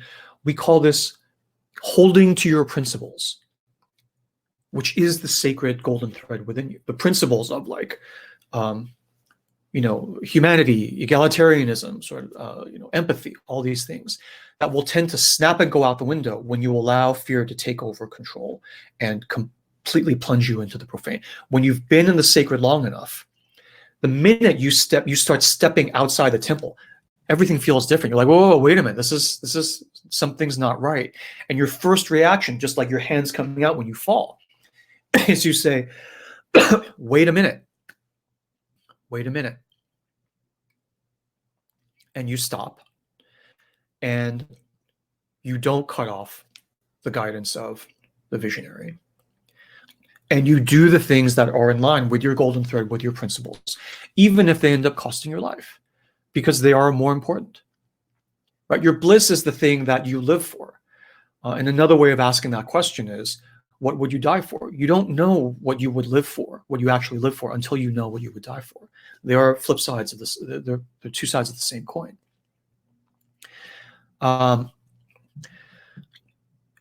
by the way, that's why you can do meditation, this action, regardless of your religion or whatever the golden thread of your religious beliefs or principles or values or vision is, because it's purely a muscular kind of technical skill, right?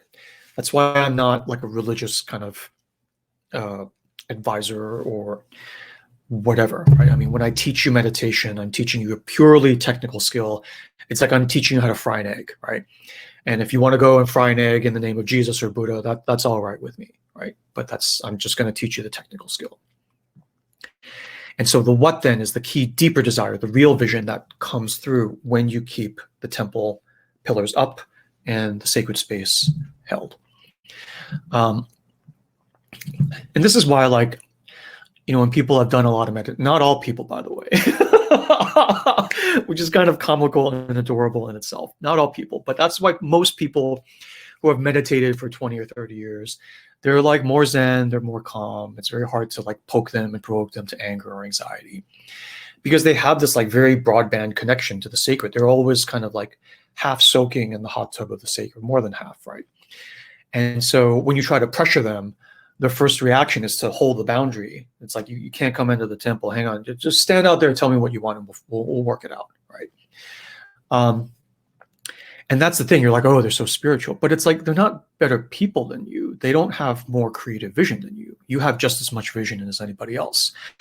But they're hanging out in the precincts where they can actually read the fortune cookies of their vision. And you have those too. You're just not reading them. And that's okay. You can choose not to read them. You can choose to read them. So they're not better people than anybody else, any more than a marathoner is a better person than you because just because you can't run as far as they can. They just have a skill that they've spent time developing. But these things accumulate over time, right? If I have a skill that lets me read the secret treasure map for longer than the next guy, then that does give me some advantage over time, right? But there's nothing intrinsic about it that makes it inaccessible to anybody else. Okay. Okay, next question. How are we doing on time? Okay, let's keep going. Hey, Artie, I wonder if you could talk about soothing. Okay, so I know we almost all soothe in some unhealthy ways, but I'm looking for healthy alternatives to meditation and breathing. As babies, we cry and we figure out how to calm down. As an adult, I seem to have forgotten how to do that. Okay. So for me, just really quickly, I would just make a list of all the things that make you feel good. Keep it private. Don't write your name on it. Write in code, burn it afterward. So just a list of all the things that make you feel good, regardless of if they're good or not, or not naughty, regardless of their need or want or desire. Just put everything down that makes you feel good. Just a quick fire rough cut. And then you've got the list in front of you. And then you want to pick out the ones that basically don't hurt you or other people. And then go from there, right? You go ahead and you start doing them as an alternative to like meditation and breathing. And then you go from there, right? You make new things from those basic, pre-approved Legos. And there will be some random stuff like poetry, like cooking, like taking long walks. And there's no rhyme or reason to what makes, me feel good versus somebody else feel good. Like for me, I love cooking. I love prepping for these live sacred space sessions. Even prepping and thinking about your questions puts me into sacred space and is like strangely soothing, right? So I feel good when I'm doing these sacred space sessions for no good reason. So I just kind of roll with it. And in fact, I'm so relieved all of you, actually attend these sessions because I'd feel really dumb if I had to do these like with no audience, right? So we're like enabling each other, hopefully in a good way. Okay. So that's that question. And then here, so these are the last two questions. So let's just power through these. So this question, so Artie, when I'm conscious about my bliss, residing in sacred space, it feels like it is impossible to lose this state of being, but it does happen. And, I'm off the trail. I'm living on automatic pilot in the profane, just reactive, not proactive. I know this has been a protection mechanism for long, but I have changed. Just the mechanism hasn't changed. All right, ha. So I'll give another kind of aspect of the practice of bliss. So your bliss, as we said, so your desire is what you like to do for no reason. Fine. Your bliss adds on additional components. So your bliss is your desire. So what you like to do for no reason. But in addition, it is the subset of the things you like to do for no reason, which is also needed by a constituency. Like it helps a certain type of class of person, which you then also like / love / have empathy for. Okay. So bliss is your desire, not your need want, but your desire. I mean, you can have a little need want blended in there for like spice in the stew, right? But the core of your bliss is your desire. But then that desire hooked into and matched with, and this is why the bliss program takes like 12 weeks. We're like going step by step, like mapping everything out. Hooked into a target, a bliss or empathy target, a constituency out in the world where they need what you have, and you actually care about them. So if you're like, oh yeah, this group over here needs what I have, but I hate them. They're like so annoying. So that's not your bliss connection. It's this group that is like, oh my gosh, I would drop everything to help this group. And the thing I love to do, they happen to need it, right? And it creates value for them, right? That's like the triple threat combination, the triple sort of bonus combination.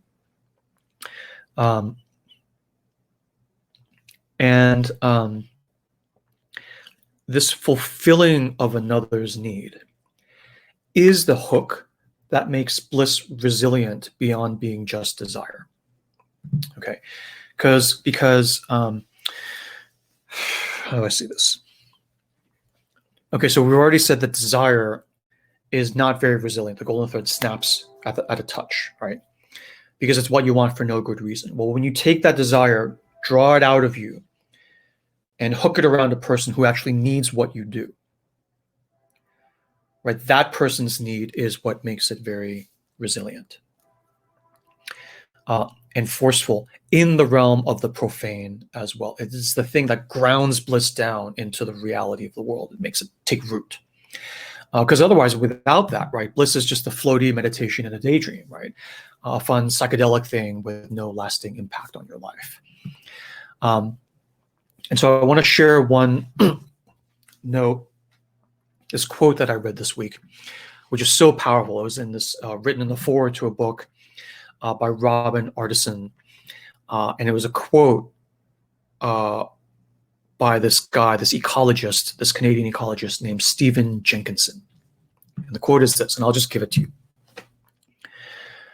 Perhaps the most radical act in a troubled time is to proceed as if you are needed.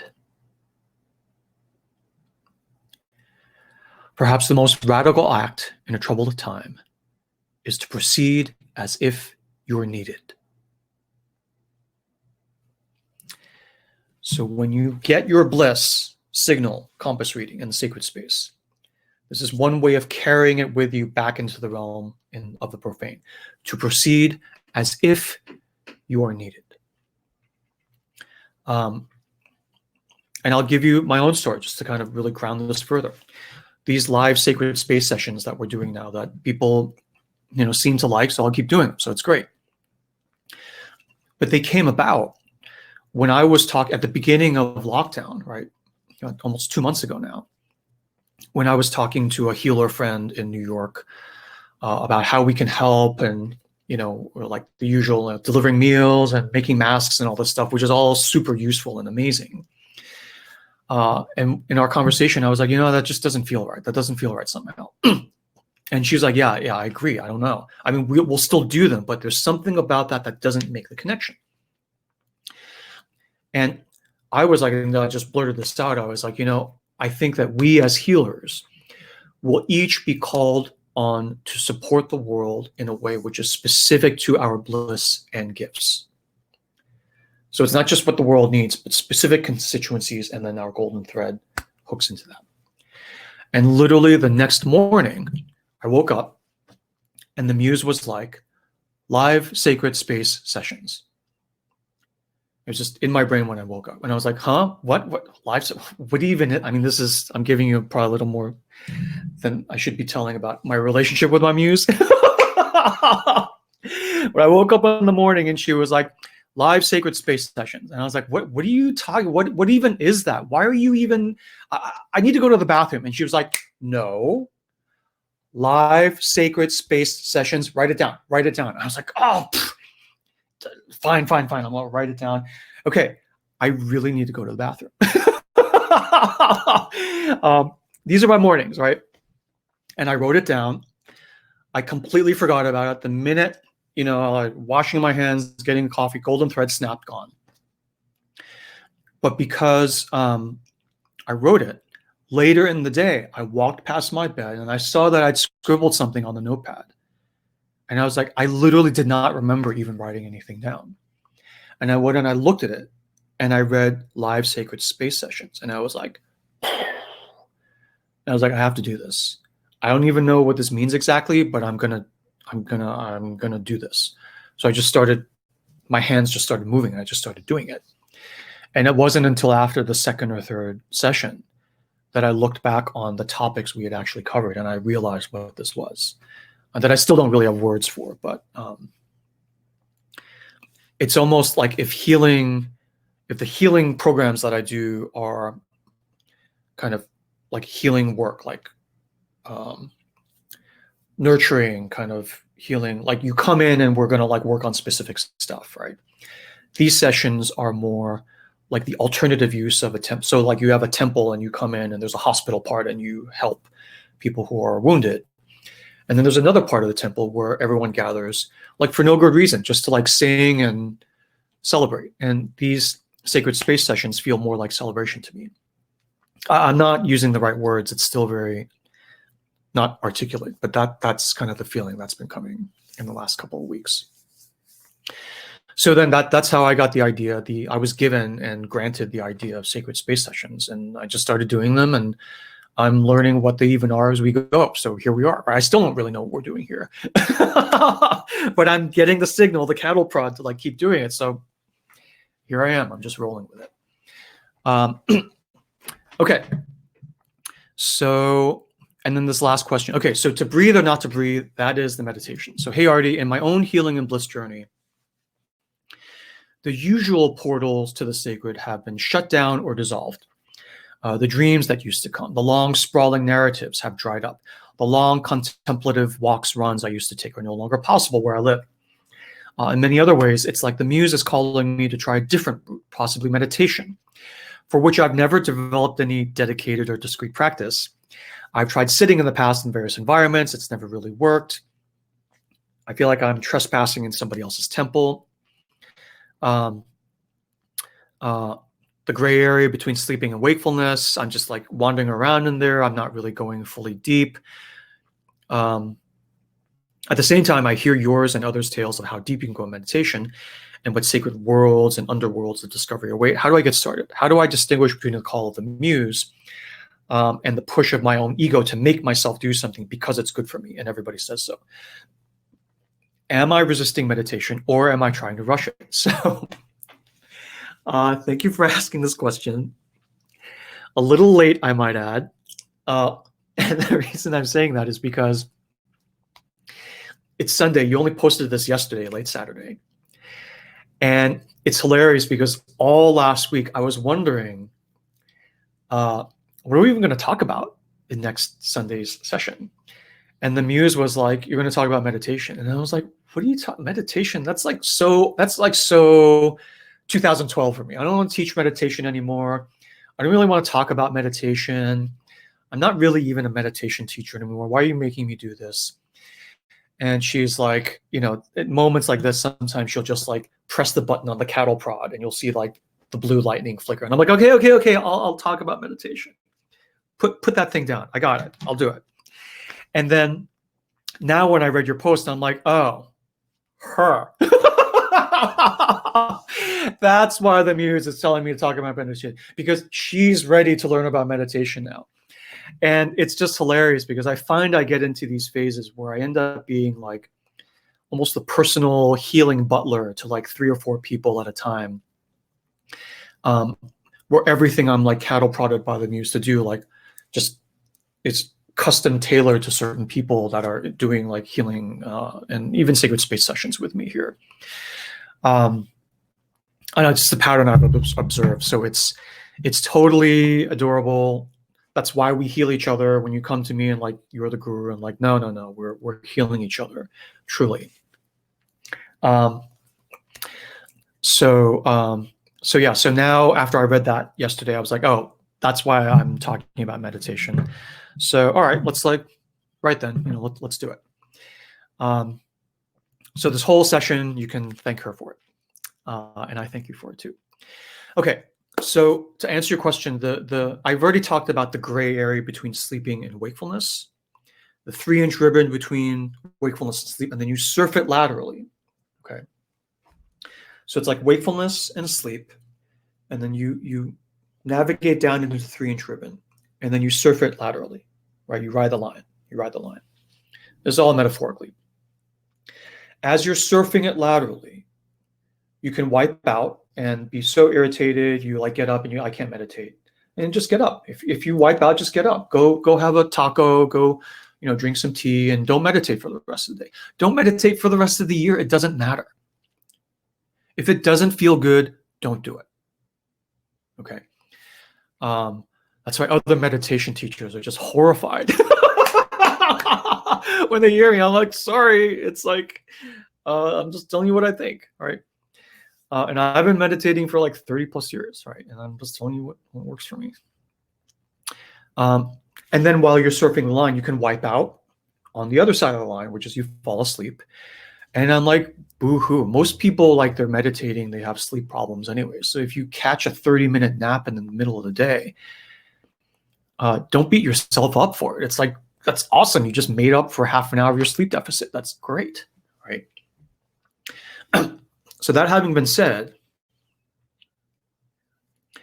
what will happen is if you surf the line long enough and you're not struggling to balance, but you're just like, yeah, I could just like, have a drink, have a smoke. I can do this all day long, right? You can do it even when you're like, waiting in line at the grocery store, doing your taxes, checking email, right? You're just surfing the line. When you sit quietly and whatever, you can lie down, you can do whatever you want. And you allow yourself the luxury of not doing anything else, even though you can. And you just surf the line. Okay. And you can go for hours like this. It's delicious. What will happen is you're on that 3-inch ribbon, this line, and you will go, and you will go straight down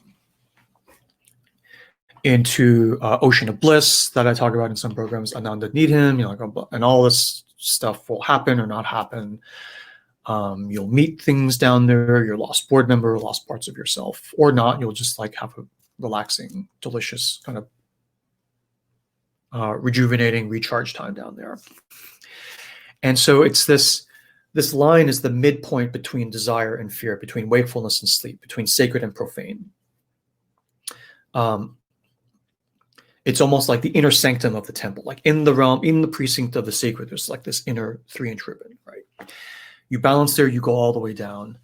And then, other stuff happens that it's really kind of hard to put words to, but you can just go there yourself and figure it out.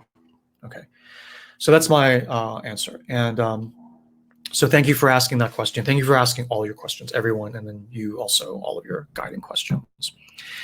And so that's the end of Q&A, and that's a great segue because now it's like, let's actually, in our sacred space session, exercise section of this Sunday service,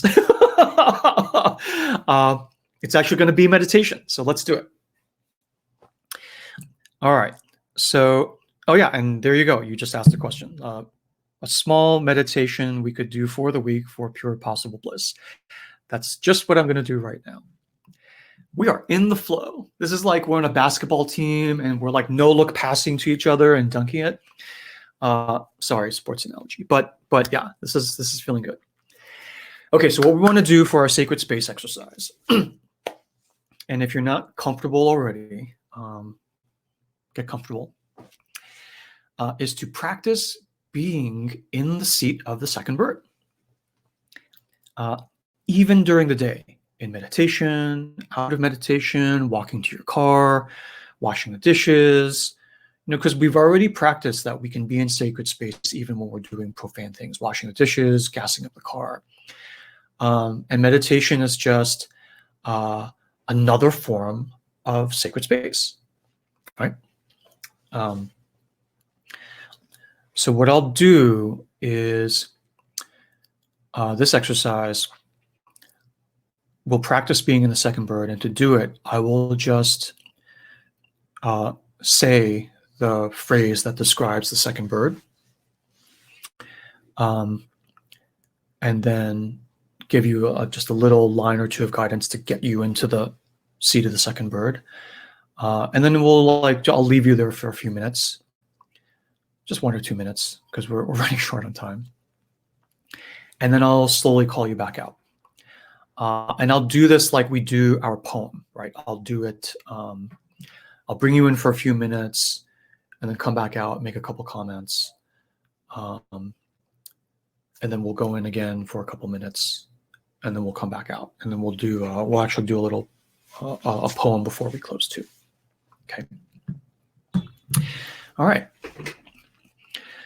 So yeah, just get comfortable. You can lie down, you can close your eyes, you can shut the door, you can walk around, do whatever you want.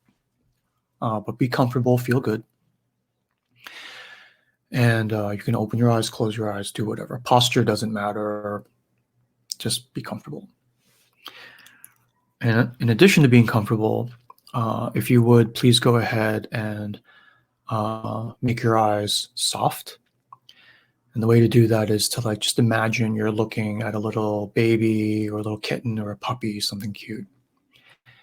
And you know how you kind of smile at them with your eyes, so you make your eyes soft. And then smile from your heart. Smile from your heart.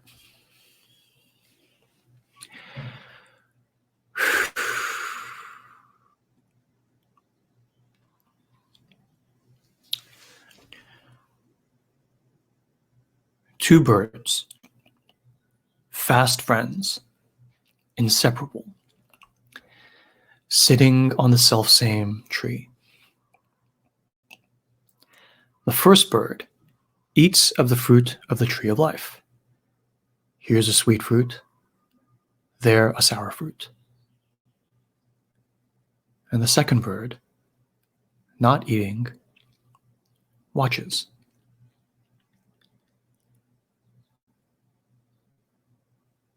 Go ahead and shift yourself over into the seat of the second bird and rest there.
All right. And slowly, no rush. When you are ready, slowly come on back out of the meditation. And back to our shared sacred space.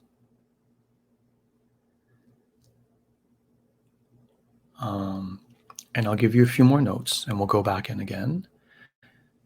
And while I'm giving you notes, you can stay in the second bird if you want. You're always both, and you can go back and forth as you please. So I'll give a couple notes. So the second bird is the sacred in you. The first bird is the profane in you. Let this plane pass.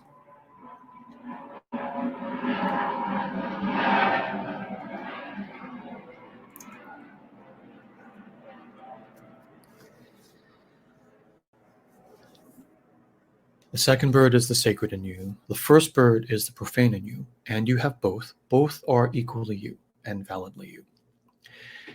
And so I want to give you some tasting notes on what it's like to be in the second bird. And these are notes from a long time ago. I'll just read them.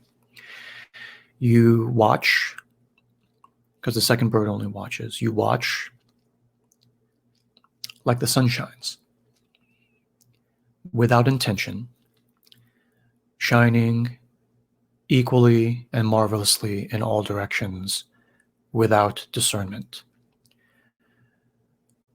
How your light ends up being reflected, gathered by solar panels, none of that matters. You don't care. That's none of your business. You're just shining, doing your thing with no discrimination. When you watch, you're not looking for anything. You're not watching for anything.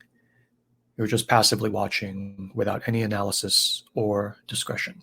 Everything hits you equally. It's like you have a screen of consciousness where things hit, and there's no judgment. It's like it hits your radar screen, and then after it hits your radar screen, then it's handed over to the first bird, the thinking mind, to say, is this good or is this bad? Is this blip on the radar screen friend or foe? Do we shoot it down? Do we escort it? Do we refuel it? What do we do? But before you make that decision, the first step is to perceive it like just blankly. And then the second step is to judge it, discern it, figure out what to do with it. And what you're doing when you're sitting in the second bird is you're moving upstream. You're sitting just at the radar screen, watching the blips come and go, the airplanes, the call of the birds, your own thoughts, which may be annoying, and you may be like distracted and feeling like I'm doing a horrible job of this. That's a blip too. You just watch that too. Okay. So here you're just resting at the screen level and just sitting there and not moving to the next level of thinking, sorting. I mean, it is happening. You're thinking, oh, it's an airplane. What does that mean? But that's almost happening over there. That's a room in your house that you own as well, but you're not in that room right now. You're here. It's still happening, but you're sitting here at the blank, sort of just perceiving screen. Other ways to describe it are that you watch everything like the sun shines, and you watch it like an inanimate object watches everything, like a rock just sits there and just watches the whole universe. And it's just like,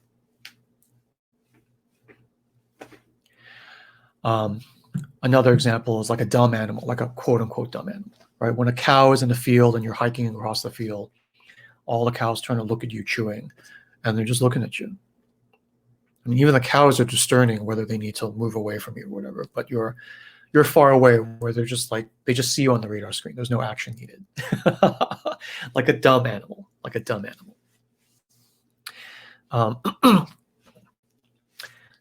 Another way to describe it is like a tennis match where the first bird is both of the players hitting the ball back and forth, trying to get good and not bad, trying to get right and not wrong, trying to get pleasurable and not painful. And the second bird is the umpire, sitting in the chair above, presiding over the game, not playing the game, completely disinterested in the outcome, but also not uninvolved. There is no game without the umpire, recording the score and making sure everything's like memorialized. Okay, something, the second bird is always presiding over everything, over the entire universe. So the second bird is a participant in the whole thing. It is watching is participating, but not judging, not influencing, calling all the outballs fairly. Okay. And before we do it again, the last way I will describe this second bird is that the first bird is I, and the second bird is the I am not I. Yo no soy yo, right, from that poem by Jimenez that I read last session. And I thought it would be fun in this debrief to just read it again. Okay, so I'm going to read it again for you. Now with this lens of first bird, second bird, and what does the second bird feel like? The one that's not judging, the one that's not in the profound, the one that is your sacred. Yo no soy yo, I am not I. I am not I.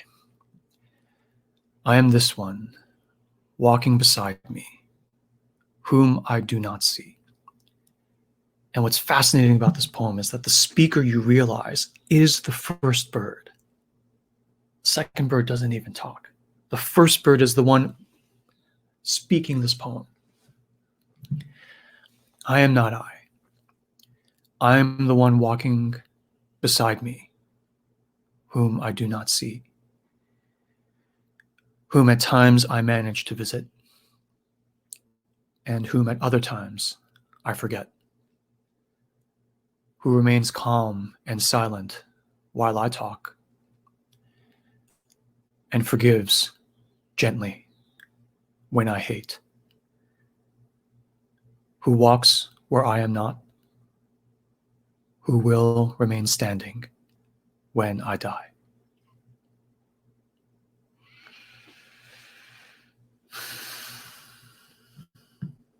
All right. So let's do it one more time. Yeah. Let's go ahead and get comfortable. Make your eyes soft, like you're looking at a kitten or a baby or a puppy. Smile from your heart.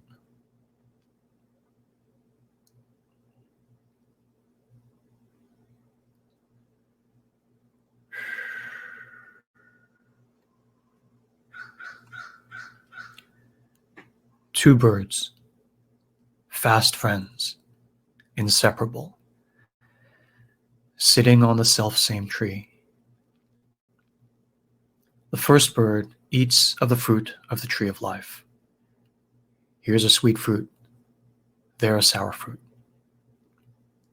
And the second bird watches. Shift over into the seat of the second bird and rest there.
Okay.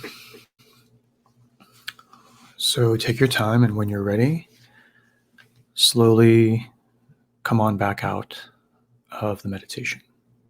Take your time.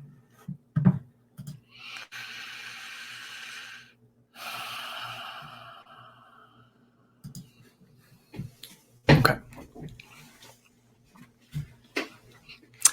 Welcome back. I hope that was interesting for you. Okay. All right. So we're a little over time. And the last thing I want to do is I want to read a poem. And the poem I want to read is actually a section of the Upanishads in English. Okay. And I'll be reading from the Easwaran translation. This is a lovely, very compact, very easy, very accessible English translation of the essence of the Upanishads. And this is a passage from the, let's see, did I lose it? Where is it?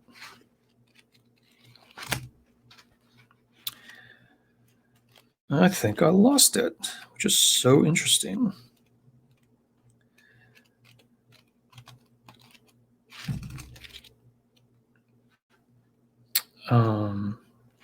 Here we are.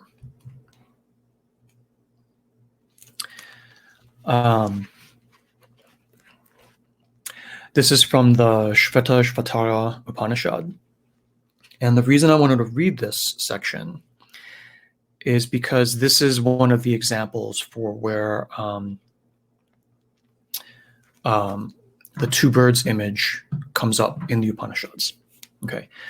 And I just wanted to give you kind of a larger context of where typically, right, a reference like the two birds just pops up seemingly out of nowhere, but when you pull back, you realize the larger implications of what's being explained and described here. And this is like a 5,000 plus year old Hindu scripture, so there are gendered references. The Lord of Love is referred to as a he. Excuse the gendered references. I'm going to leave them in there because in the Hindu pantheon, there's plenty of role for the thunderous feminine as well. So there's a place for, it's not like, the Abrahamic tradition where there's basically no feminine. There's like the Virgin Mary and that's it, right? So I'll just leave it as is for now so you can get the flavor of it, okay? And so let me read this. So may the Lord of Love, who projects himself into this universe of myriad forms. In the universe of myriad forms, when, like in the Tao Te Ching, it's the concept of 10,000 things, right? So Wan Wu, 10,000 things. May the Lord of Love, who projects himself into this universe of myriad forms, from whom all beings come and to whom all return, grant us the grace of wisdom. This is the Lord of Love. And the question is, what is this Lord of Love? And this is describing it. He is the fire and the sun, and the moon and the stars. He is the air and the sea. So obviously it could be a she as well, but it's, excuse it. He is the air and the sea, and the creator, Prajapati. He is this boy. He is that girl. He is this man. He is that woman. He is this old man too, tottering on a staff. His face is everywhere. He is the bluebird. He is the green bird with red eyes. He is the thundercloud. He is the seasons and the seas. He has no beginning. He has no end. He is the source from which the worlds evolve. From this divine power comes forth all this magical show of name and form, namarupa, name and form, of you and me, which casts the spell of pain and pleasure. Only when we pierce through this magic veil do we see the one who appears as many. Two birds of beautiful plumage, comrades inseparable, live on the selfsame tree. One bird eats the fruit of pleasure and pain. The other looks on without eating. Forgetting our divine origin, we become ensnared in the world of change and bewail our helplessness. But when we see the Lord of Love in all his glory, adored by all, we go beyond sorrow. What use are the scriptures to anyone who knows not the one source from whom they come, in whom all gods and worlds abide? Only those who realize him as ever presence within the heart attain abiding joy. Your heart, my heart, everyone's heart. The Lord, who is the supreme magician, brings out forth of himself all the scriptures, oblations, sacrifices, spiritual disciplines, the past and present, the whole universe, invisible through the magic of Maya. He remains hidden in the hearts of all, your heart and my heart. Okay.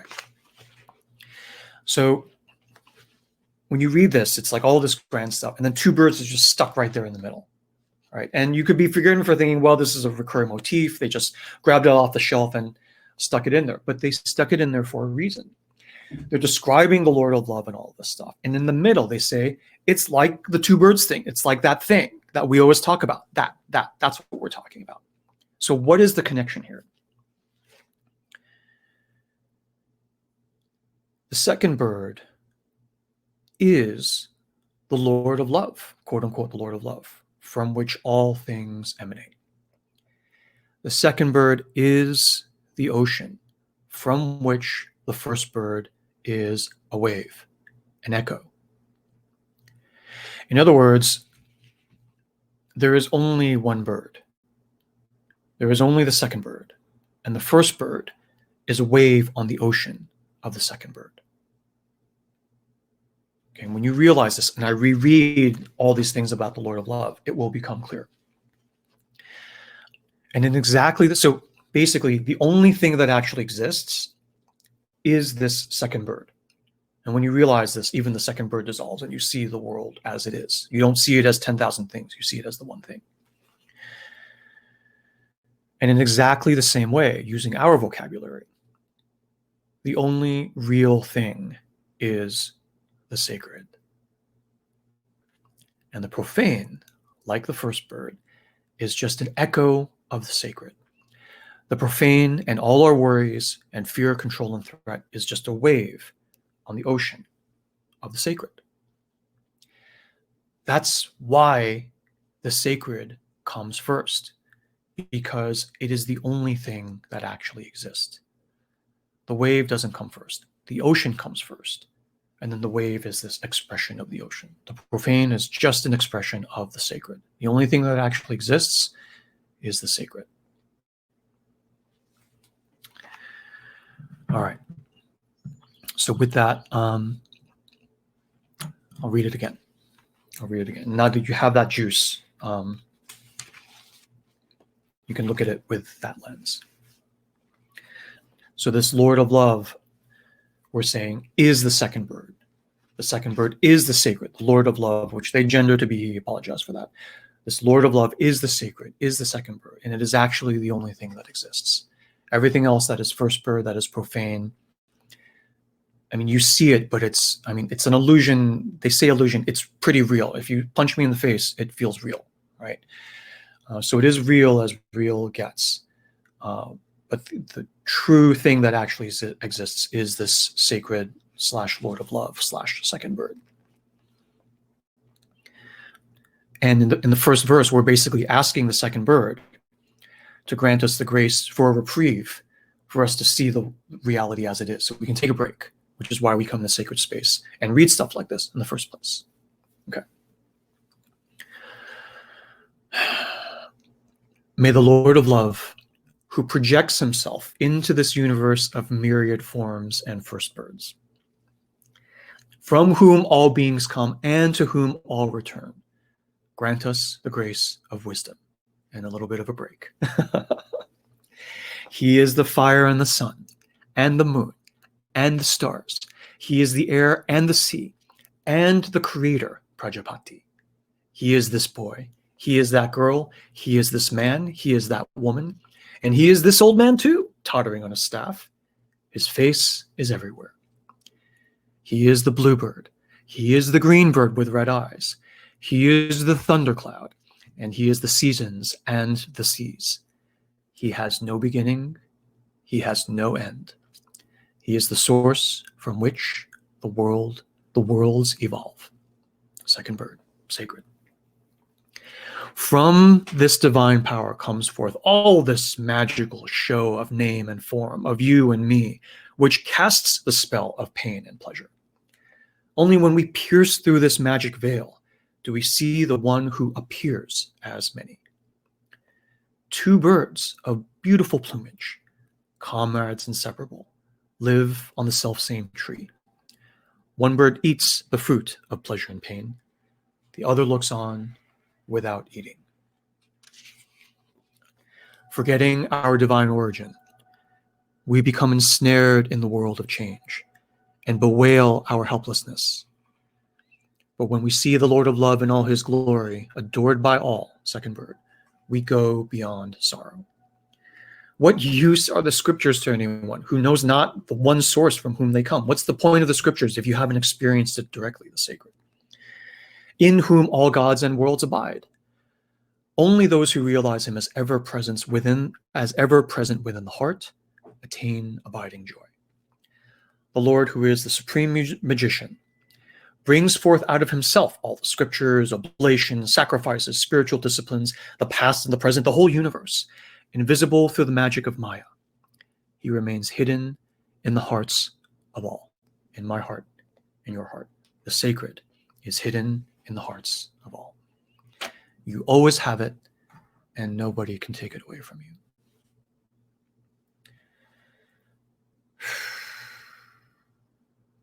All right. That's it. That's all I got. Thank you for being with me here. And we're a little bit over time, so I should really just close up the session. Okay. So now I will close our session of Sacred Space. Our next session is next Sunday. It's free. It's open to everyone. Please invite other people so we keep the numbers kind of buoyant. And please ask a lot of questions in the next session, and I'll try to work through them all in the same session. And there's that green button you have. You can sign up for the next session right now. And so I hereby close this session of our shared sacred space. Thank you for holding this space with me, and thank you for sharing the nourishment, the emotional nourishment, the spiritual nourishment of this shared sacred space with me and all of us together. I give you my blessing. Go in peace, bestowed with blessing, free of fear, free of threat, and free of the undue control of others. Have a great day, have a great week, and I will see you in the next session. Thank you. Thank you.